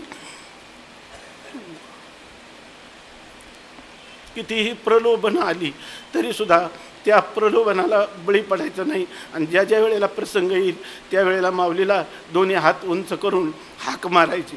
अशा प्रकारचं हे जे जीवन आहे, हे जीवन जर आपण जगलं तरच ह्या अमृतानुभवाला मात्र तुम्हाला या ठिकाणी फार शास्त्राचं अध्ययन करायचं आणि त्या शास्त्राच्या प्रक्रिया, त्याची उपस्थिती ठेवायची. असं जर फार केलं ना तर काही नाही. उलट हे ज्या या ठिकाणी आहे ना, तर आपल्याला पूर्वीचं कधी विसरलं, आपली उपस्थिती झाली नाही तर त्याची हळहळ वाटता कामा नये. आपण जे काही एक धरीला चित्ती आम्ही रखुमाईचा पती याने आणि हे सगळं करत असताना जरी आपण अजातवादाचं अनुवाद करीत असलो तरीसुद्धा या ठिकाणी ह्या ईश्वरी सृष्टीमध्ये व्यावहारिक दशेत आपण जगत असतो. त्यावेळेला आपल्याला ही जी भक्तिभाग्य सीमा, साधीन पुरुषार्थ, ब्रह्मीचा जो अर्थ निज ठेवा,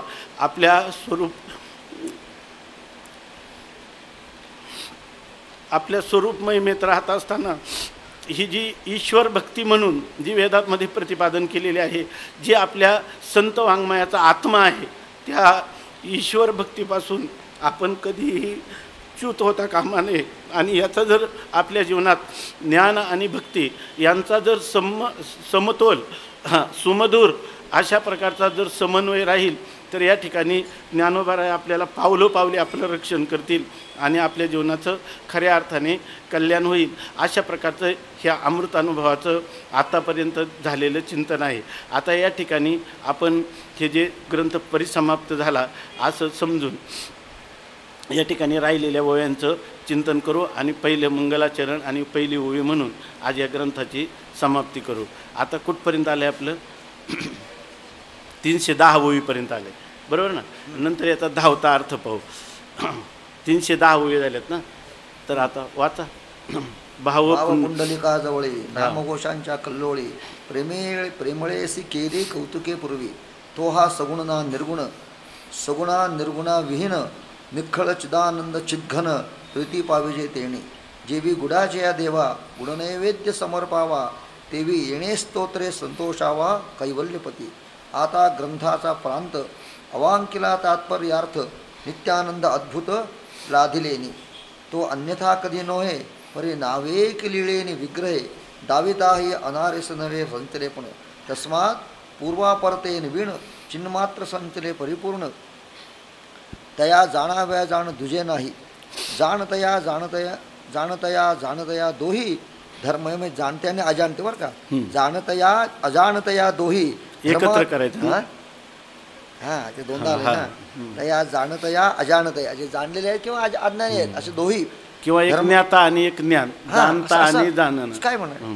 धर्माधर्मत्व नाही म्हणून जया तया प्रवाही पालटोची न धरी स्वरूप अनारिसे न होणी उमटते नानात्वाची या वाणी येची खुणे पाविजे न्याहाळोनी तरी नानात्व कैचे अगा सृष्टीच्या आगमी अपायी प्रत्ययो अन्यथा झाला नाही हेही पडले ठाई तेणेच प्रत्यय नाना हा जो प्रत्यय मात्र काही येथे आदी अवसानेशी सृष्टी नाही आणि नसोनी विलासले जे काही ते तेथेच उमटे ऐसा सिद्ध प्रत्ययो जो काही तेणेच जो पाडेजे ठाई म्हणून शरण जगावे पायी सद्गुरूच्या ना तरी प्रत्ययाचे सदन जे चिदानंद चिद्घन जेणे प्रकाशे जाण शरण शरण्य भाव ते सद्गुरूचे रूप जाण तेची शरण रिघाव्याचे स्थान आणि शरणभावाचेही उत्पादन तेथेच होय.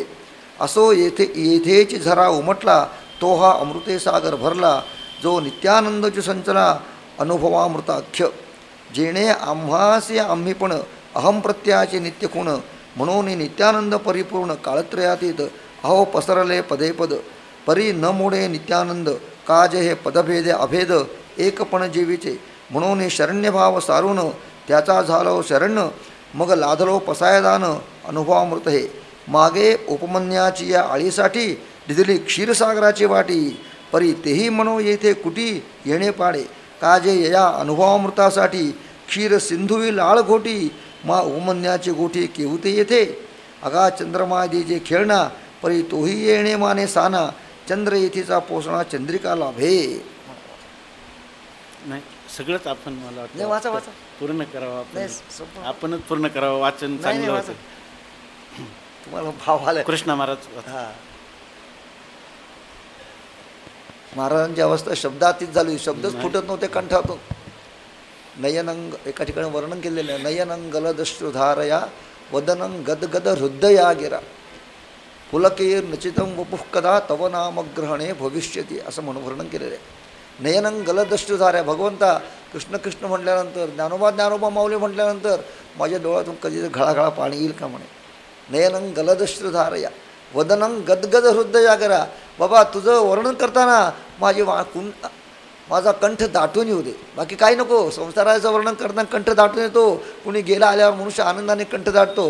पण तुझं वर्णन करण्याकरता मात्र माझा कंठ दाटून. नयनं गलदश्रुधारया वदनं गदगद हृदया गिरा पुलकैर निश्चितं वपुः कदा तव नाम ग्रहणे भविष्यती.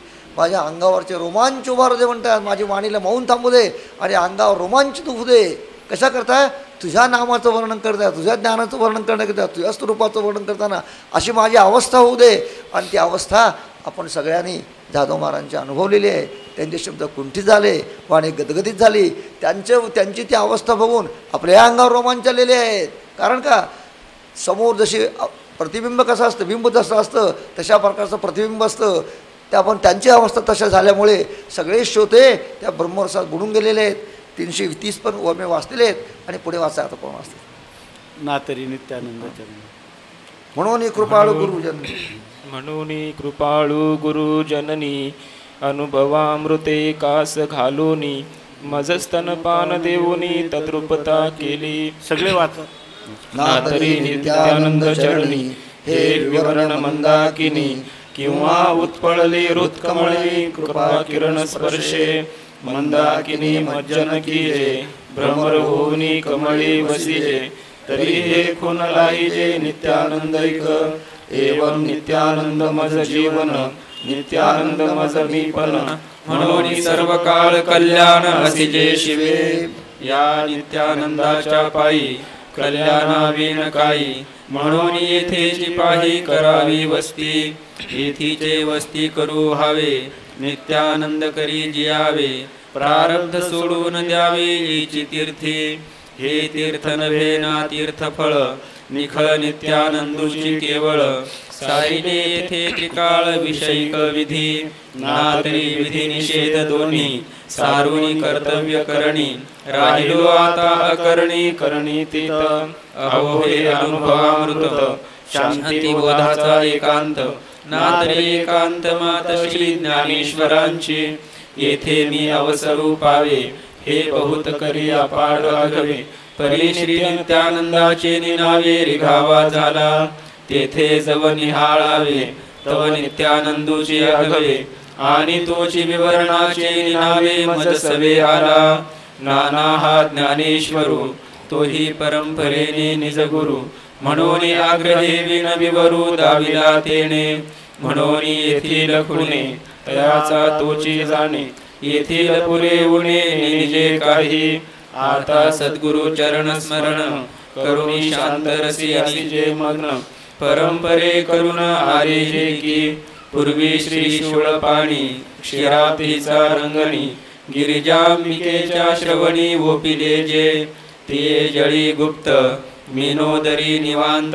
होता श्री मच्छेंद्रनाथ आस्वादिले तेने तत्प्रसव शृंगी भग्नावेव चौरंगी मच्छेंद्र दये सर्वांगी संपूर्ण झाला तो सुधारस भरित उदयला मच्छेंद्रनाथ तेथून चढले हात श्री गोरक्षरायाचा तेथून ओसंडले ते बहुता बोधी प्रसवले त्यातू एको प्रवाहे आले श्री गहिनी नाथी तेथून चालिला प्रवाहो तो सांभाळी श्री निवृत्ती राहो तेथून सुटता श्री ज्ञानदेव अधिष्ठिते झाले काजे कळिकाळे लोके गांजिला त्रिविध तापे तापला म्हणून शांत रसे साचला ज्ञानेश्वरार्णव तेने गीतार्थाची सरिता निवविले दावा नळ तृप्ता आणि दिधला सुधारस साता अनुभवामृत हे तो हा ज्ञानेश्वर पूर्ण आमुचे कुळी मंडन म्हणून करविले विवरण मज करवी हे असो हे एका हेलावयाची मातू आता तोची श्री गोरक्षनाथू जो श्री आदिनाथाचा नातू मच्छेंद्र द्वारा तो तैसाची रसू संडला तव मुक्ता बाह्या प्राशिला प्राशून तैसाची उरला तो श्री वटेश्वरा दिधला वटेश्वरी हुनी चक्रपाणी लाधरी हे अमृत संजीवनी विमळानंद तेथुनी लाधते झाले लाधोनी तो संडला तेने चांगा केशवदास झाला धावून उरला संचलाची ते जनकराजी पातले तेथून नृसिंहत्व आदले श्री हृदयानंदी भले ओतले तेची तेथूनही उसळले तेने विश्वेश्वरत्व झाले तेथून सुखावून उरले यावया पुढे ते नीच नवे उरले ते केशवराजे घेतले तेथून तृप्त झाले श्री हरिदास स्वामी तो मातापूर प्रदेशी प्रकट कैवल्याची राशी तेथे बहुता मुमुक्षासी पावनता जोडे असो तेही ढेकरू दिधला तो श्री परमानंदी परिणमला नाना निखळ शांत रसे भरला सुधाब्धीची तो तोची जो सुधा सिंधू तया आवार झाला श्री नित्यानंदू तेने प्रेमळासी स्वादू पैठा केला नाना तो आनंदाभिराम सज्जनाचा विश्राम माझेही निजधाम तेची ऐका तया नामरूपाची वंशावळी तरी पूर्वजही नित्यानंद कुळी योगेश्वरी नगर मेळी वस्ती पूर्वी जे अंबा नाम नगर गहन तेथील अधिष्ठान योगी जना विश्राम स्थान नित्यानंद नाम तेथून वंश चालिला यथाधिकारी वर्तो लागला परी उपनाम पावला नित्यानंद ऐशे मग उत्तरोत्तरे करून कोणी एक वंश मंडन श्रीमंत आणि सज्जन ज्ञानाधिकारी तो श्री पयोष्णी तीर प्रदेशी तापीचा दक्षिणवाशी क्षमार्जवाची राशी आणि महत् श्रीमंत तो कमळाकर सुत चिंतामणी तेनेशी परमानंद मिळणी आणि तत्सुत त्रिमळ नामाभिधानी कुळदीप झाला योग भ्रष्ट सज्जन कुळी तेथे हे मातू साचली तया शरीरी आज्ञा केली श्री परम पुरुषे मग या संप्रदायाची खून पावावया श्री परमानंद चरण ओळगावे ही जाण तेनेची प्रेरिले जे महावाक्य संजीवनी प्रेरिले अशरीरी वाणी श्री परमानंद चरणी पडताळिले मागुते तेही करुणा हस्ते कुरवाळिले नित्यानंद अभिधान केले जे कुळी होते चालिले वंशावळीसी नातरी मूर्तचितो नित्यानंद सज्जन जना विश्रामपद तेने स्वरूपेची संचला स्वानंद दिधला मज माझा संभवही तेथेची पाळणही केले तेणेची आपलाही रूपी रुची लागली तेणे ते गोडी मिया लाधोन विसरून गेले देहभान पिता होत साता जाण गुरुवर्ये की मुळी होनी त्याचा विपाई म्हणून कल्याण कधीच नाही या लागी अभिधान पावलो पाही शिव कल्याण हे ना तरी पावलो नित्यानंदावलोकन येणे अवघेची शिव कल्याण अकस्मात लादलो खून अनुभवामृताची ते माझे आग्रहे विना अवचटे घडले विवरण तेही संक्षेपे करुण सांग तुसे गोदा तीर उत्तर भाग देवगिरी नगर सुभग धारागिरी पर्वतेसी योग जया नगरासी येथे याज्ञवल्की श्रीमंत श्री गोपाळ श्री कृष्ण सुत तपोयोगाचे अवधिभूत ज्ञानाधिष्ठान तयाचे सांगेन गुरुकुळ तरी येथे अच्युताश्रम मूळ म्हणून योग ज्ञानी विशाळ वेद सारभुक्त तयाची गोडी फळा आली म्हणून विवरणा हाव झाली नाना ते हाव सामावली विवरणीये असो तेने मनोरथ केला तो स्वामी माझे निस्वीकारिला स्वीकारुनी उलंडिला हृदभुवनी माझा ते हृदिस्थाम्यासी अर्पिले अर्पण स्वामी तोषले मग पसायदान निधले विवरण व्याजे नाना हा प्रसाद तरणी उदयला विवरणी येथे अधिकार भेद रजनी हरपोनी गेली यया विवरण किरणाचा स्पर्श उरोनिधी राती दिवस मुक्त मुमुक्षु बद्ध पक्ष पुरारी स्वप्न काजे निद्रा जागृतीची वाट मोडोनी प्रकाशे एक दाट नारी चितोदधीचा पाठ वाक्पंथासी आला असो तयाचे अवधान उदयले तेने तेजे वाक्पंथासी आले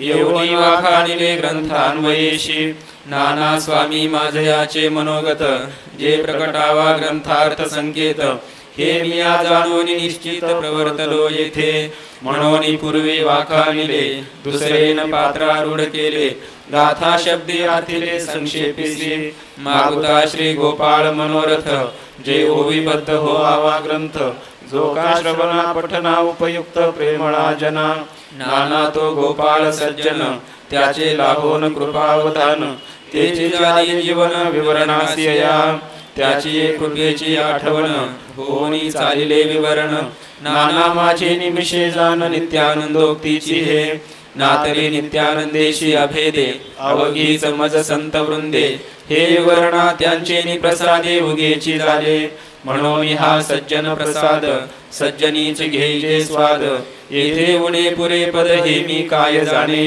असो तया गोपाळ सन्निधानी आरंभिली हे शब्द ओवणी मग कोणी एक काळ धरुणी उगाची होतो मग वैराग्य भीमरथी तिरी परम शांती जे पंढरी जे बोध विठ्ठले पुरी अधिष्ठिले असे पूर्वीला अन्वय करून येथे केले ग्रंथावसान येथे अधिष्ठात्री सज्जन महानुभावी जी तया तुमचा चरणी ओपिले आता म्हणावे आपुले श्रवणा योग्य देखिले तरी स्वीकारावे नाहीरे माझे काय गेले मज तव वेळ क्रमो लागले तुमचे चरण रणू आठवले येणे प्रसंगे मजई तुलेची पुरे काही ग्रंथोत्पत्ती काज काही उगाची माता तुमच्या पायी तुकाची लागू आता ग्रंथ संपत्ती या वेळा आत्मानंदो निकट लाधला वक्तव्यार्थ सरला अवघा येथे ऐसे ओळगोन या श्री गुरु चरणा लाधलो हे ग्रंथ रचना परी माझे आग्रहे विण जाणा उगवले असे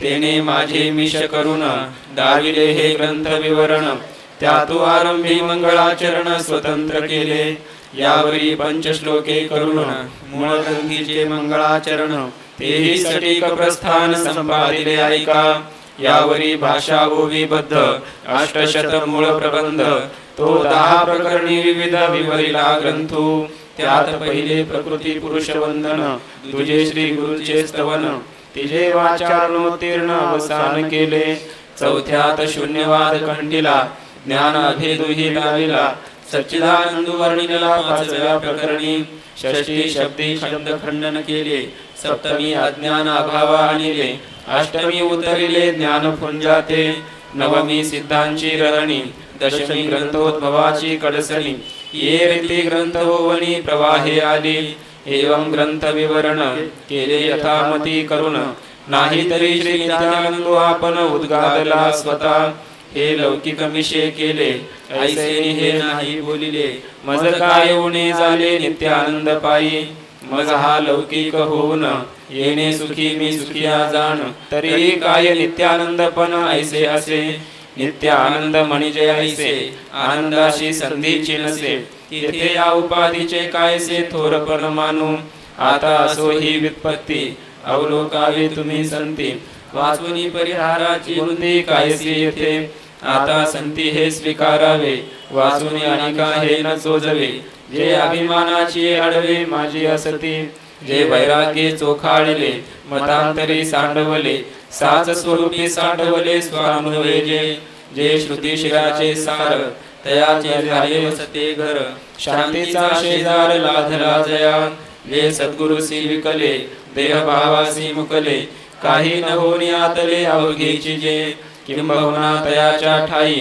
अवघे मनावयाची नाही जे शांती येन शांती लोही शांतची झाले तयाचे अंगीचे हे खून म्हणून तयासीच अर्पो हे जाण जेवी सागरीचे जीवन सागरी अर्पे आता काढिला ग्रंथ भावार्थ येथे श्रुती स्मृती केलिया साक्षभूत म्हणून पठनी अधिकार होत ब्राह्मण वर्णासी मग श्रवणासी अधिकारी युके होती वर्णचारी काजे वेद मर्यादा चतुरी उल्लंघावी नाजी नातरी शुद्ध जो क्षत्रिय वर्ण तेही स्वतःची करावे पठन त्याचे निमुखे श्रवण इतरांसी घडो असो ब्रह्मनिष्ठ ब्राह्मण त्याचे निमुखे करावे श्रवण स्वसुखाची खून लादली जरी असे आता संताची या श्री चरणा निश्चय आलो लोटांगणा पेलावी शांत करुणा कल्याण रूप कलयुग प्रथम चरण विख्यात शकशाली वाहन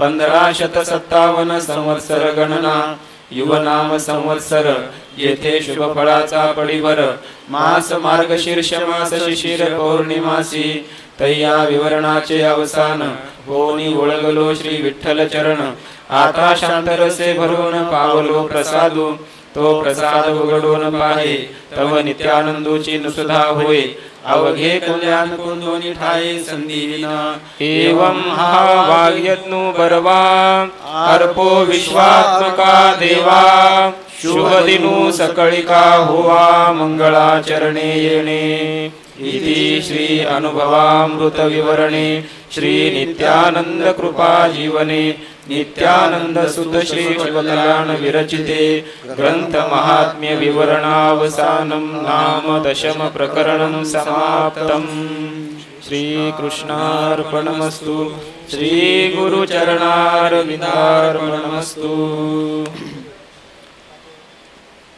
आज सुरुवातीच्या या ठिकाणी पुरुषोत्तम मास चालू आहे. अमावास्येला परिसमाप्ती असते. आता अमावास्या लागली बरं का, दुपारी 4 पासून अमावास्या लागलेली आहे.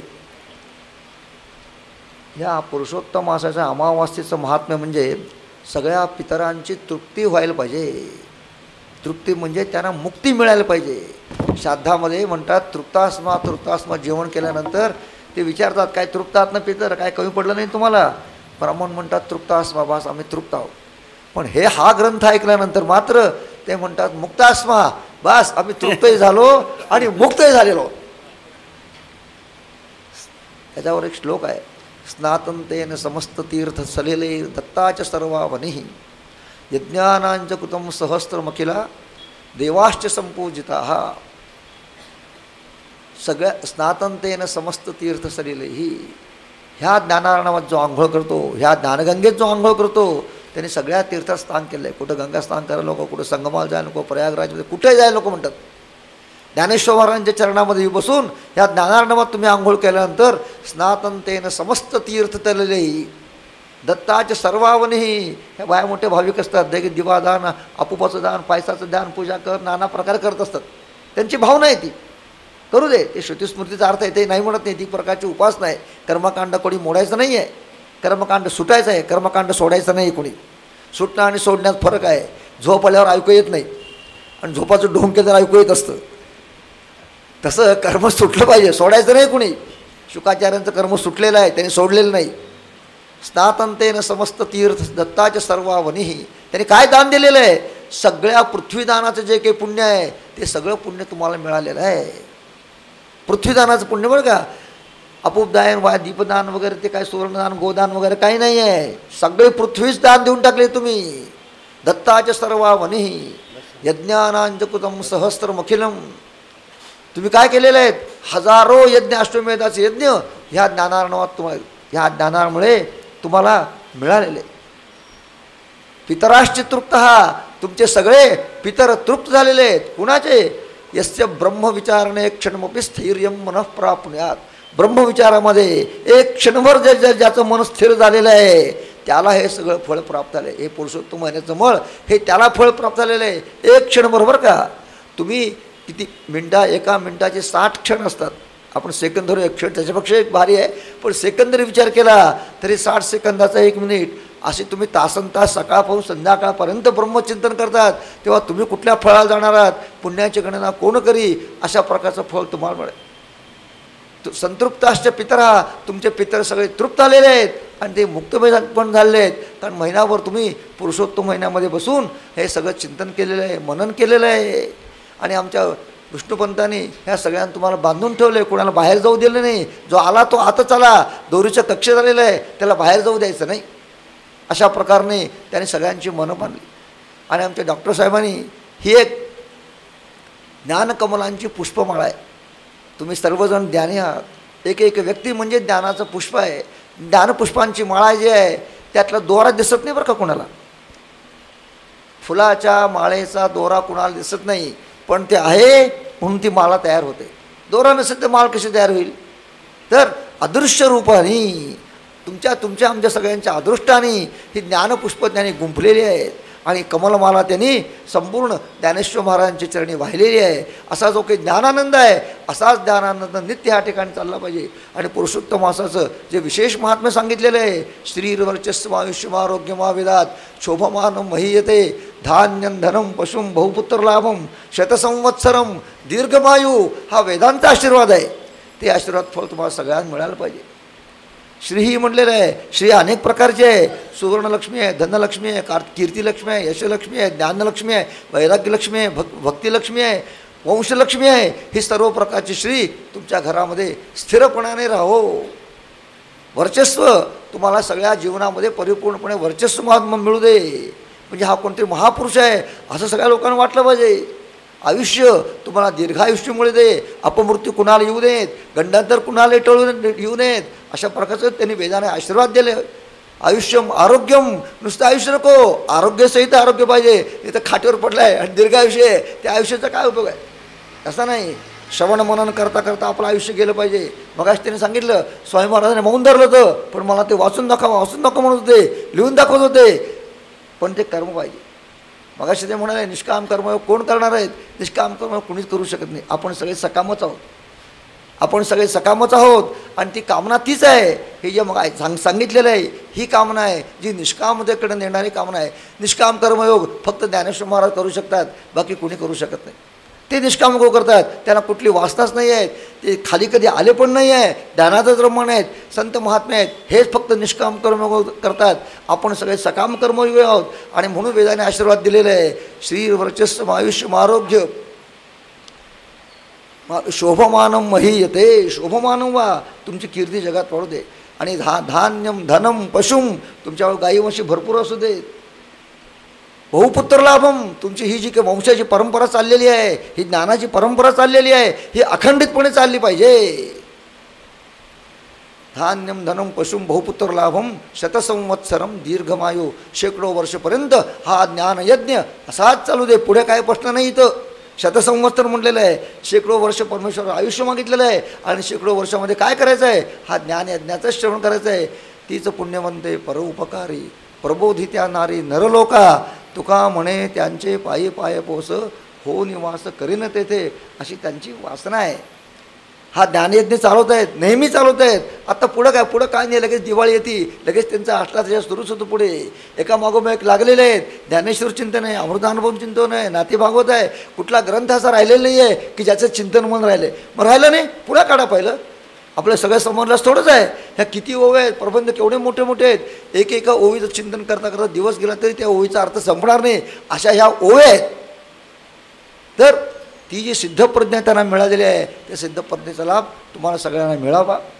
तुका म्हणे त्यांचे पायी, तीच पुण्यवंते परोपकारी. हा परोपकार केला त्यांनी, आमच्या विष्णू महाराजांनी परोपकार केलेला आहे. नाही सगळ्यांनी इथं यायचं आहे, हे मंदिर त्याच्याकडचं आहे, हे ज्ञानमंदिर आहे, ज्ञानेश्वरांच्या जवळ असलेले ज्ञानमंदिर आहे. ह्या ठिकाणी ब्रह्मज्ञानी माणसं आहेत.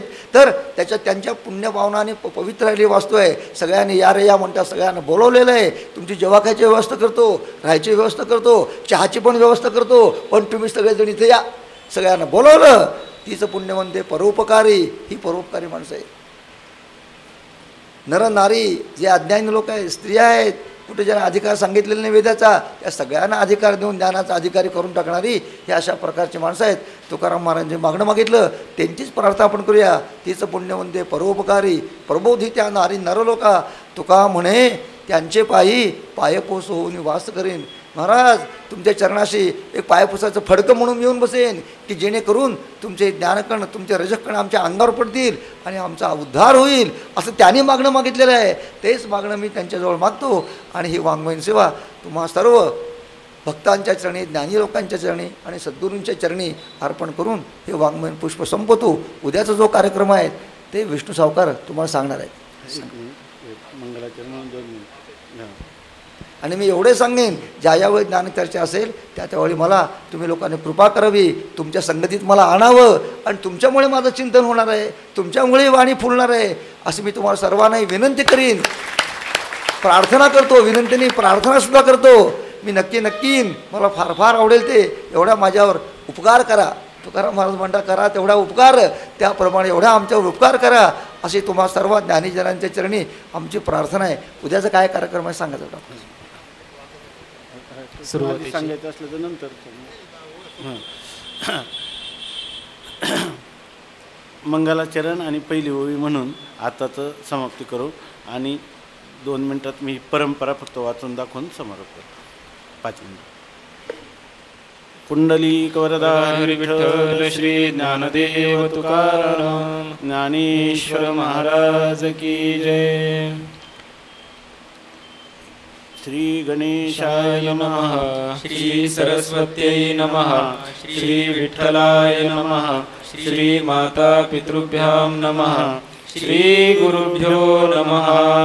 ओम नमो भगवते वासुदेवाय. राम कृष्ण हरी राम कृष्ण हरी राम कृष्ण हरी.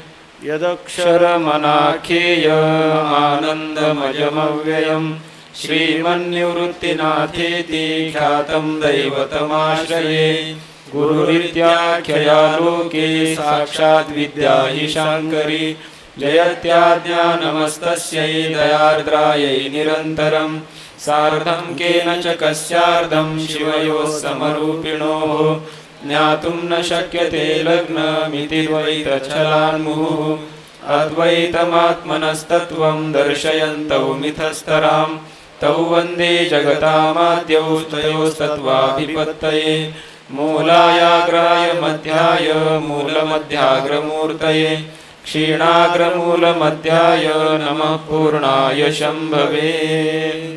ऐसी हे निरुपाधिके जगाची जिये जनके ते वंदिली मिया मूळिके देवो देवी जो प्रियोची प्राणेश्वरी उलथे आवडीची सरोभरी चारुस्थळी एका हरी एकांगाच्या आवडीचे निवेगे एक एका ते गिळिते अंगे के द्वैताचे निपांगे उगळिते आहाती जे एकची नव्हे एकसरे दोघा दोन्ही पण नाही पुरे काही नेनो साकारे स्वरूपे जिये कैसे सुखाचे आळुकी जे दोन्ही पण मिळोनी एकी नेदितीच कवतुकी एक पण फुटो पुंडली वरदा हरी विठ्ठल श्री ज्ञानदेव तुकाराम ज्ञानेश्वर महाराज की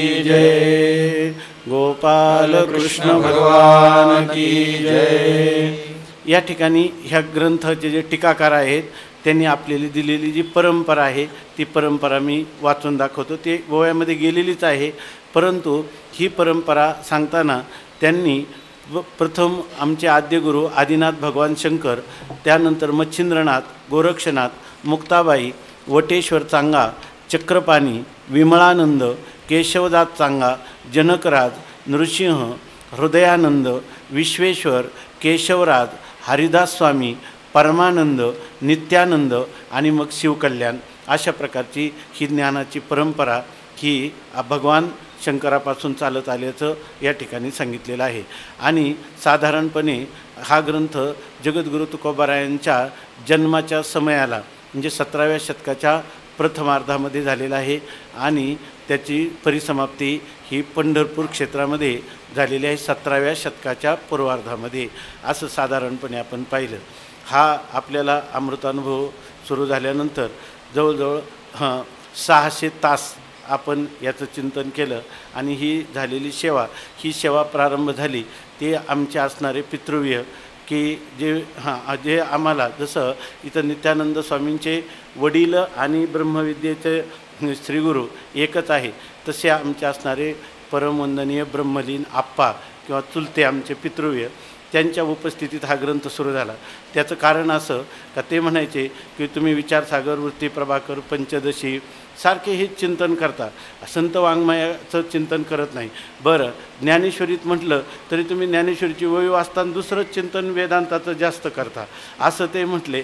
तेव्हा याच्यामध्ये मी त्यांना म्हटलं की आप्पा हे सर्व ज्ञानेश्वर महाराजांचंच मनोगत आहे, परंतु त्यांना ते आवडलं नाही। आमच्या मातोश्रींना पण त्या तर म्हणायच्या तुम्ही देवाचं नाव घेण्याऐवजी उरतुटीवर येता आणि भांडत बसता, ती पाठ सुरू झाल्यावर दुसऱ्या खोलीत निघून जायची आमची आई, याच्यातल्या काही लोकांना माहीत आहे। तर त्यामुळं मी त्यांना म्हटलं की अमृतानुभव आहे ना हा ग्रंथ याच्यावरून लक्षात येईल, आणि अमृतानुभव सुरू केला आणि एक 8-10 दिवस त्यांनी ऐकला आणि नंतर ते ब्रह्मलीन झाले। तर ते काय आमचा योग नव्हता, परंतु त्यांना आता पितरांच्या रूपाने होणारं जे काही फलश्रुती आहे तर ती गुरुजींनी आशीर्वादाने दिलेली, याचा आम्हाला खूप आनंद होतो। त्याचं कारण असं आहे 8 दिवसानंतर ते कधी ते बोलले तर दोषच दाखवायचे, त्याने आमचं कधी गुणगान केलं नाही, आमच्या तोंडावर कधीच केलं नाही। परंतु 8-10 दिवसानंतर ते म्हटले खरं जर पाहिलं तर यांच्यापैकी कोणाला तरी ते म्हटले की हे ज्ञानेश्वर महाराजांचंच मनोगत आहे, हे जे बोलतात नेहमी चर्चा करतात हे तर ज्ञानोबारायांचंच मनोगत आहे। त्यांना वेदांताची आवड नव्हती, पण ते म्हणे हे ज्ञानोबारायांनी जर सांगितलं त्यांचंच मनोगत आहे तर आता नाही कसं म्हणता येईल। आणि योग असा की त्याच्यानंतर 8-10 दिवसातच ते ब्रह्मलीन झाले।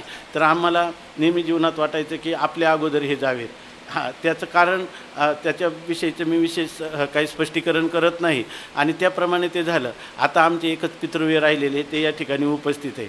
तेव्हा ही सेवा जरी त्यांच्या चरणी समर्पित करता आली नाही तर आमचं त्यांचंच दुसरं स्वरूप असणार आहे. आम्हाला आई वडील मित्र आमच्या जीवनातली सगळी नाती ज्यांच्या ठिकाणी एकवटलेली आहेत आणि त्यांच्या तुलनेचा आळंदीला आम्हाला रक्षण करणारे असणारे आमचे गुरुवर्य निकम सर या ठिकाणी आहेत. तेव्हा त्या सर्व महानुभावांच्या चरणी आणि हे जे श्रोतवृंद आहे, मी या ठिकाणी श्रोत्यांच्याबद्दल काही बोलत नाही. त्याचं कारण असं आहे की त्यांना उपमास देता येत नाही. इथं जे श्रोते आहेत तर ते सगळे असे आहेत. ही वस्तुस्थिती अशी आहे का मी जेव्हा त्यांचं ऐकतो तेव्हा माझ्याच बऱ्याच शंका निराकरण होत असतात. एक पूर्वीचं फक्त काय आहे, त्यांच्याकडून ऐकणं हे मला चांगलं आहे प्रकृतीच्या दृष्टीने, पण ते बऱ्याच वेळेला म्हणतात की तूच सांगा किंवा दुसरे लोक म्हणतात म्हणून आम्ही हे पाठ सांगत असतो. तेव्हा त्यांच्या चरणाजवळ बसून ह्या आमच्यापासून जर काय अदृष्ट होत असेल तर शेवटच्या श्वासापर्यंत ज्या लोकांनी हे चिंतन केले आम्हाला माहीत आहे की त्यांनी खरोखर ज्ञानोबारायांचं मनोगत जाणलेलं आहे. आमची त्यांच्यावर इतकी श्रद्धा आहे.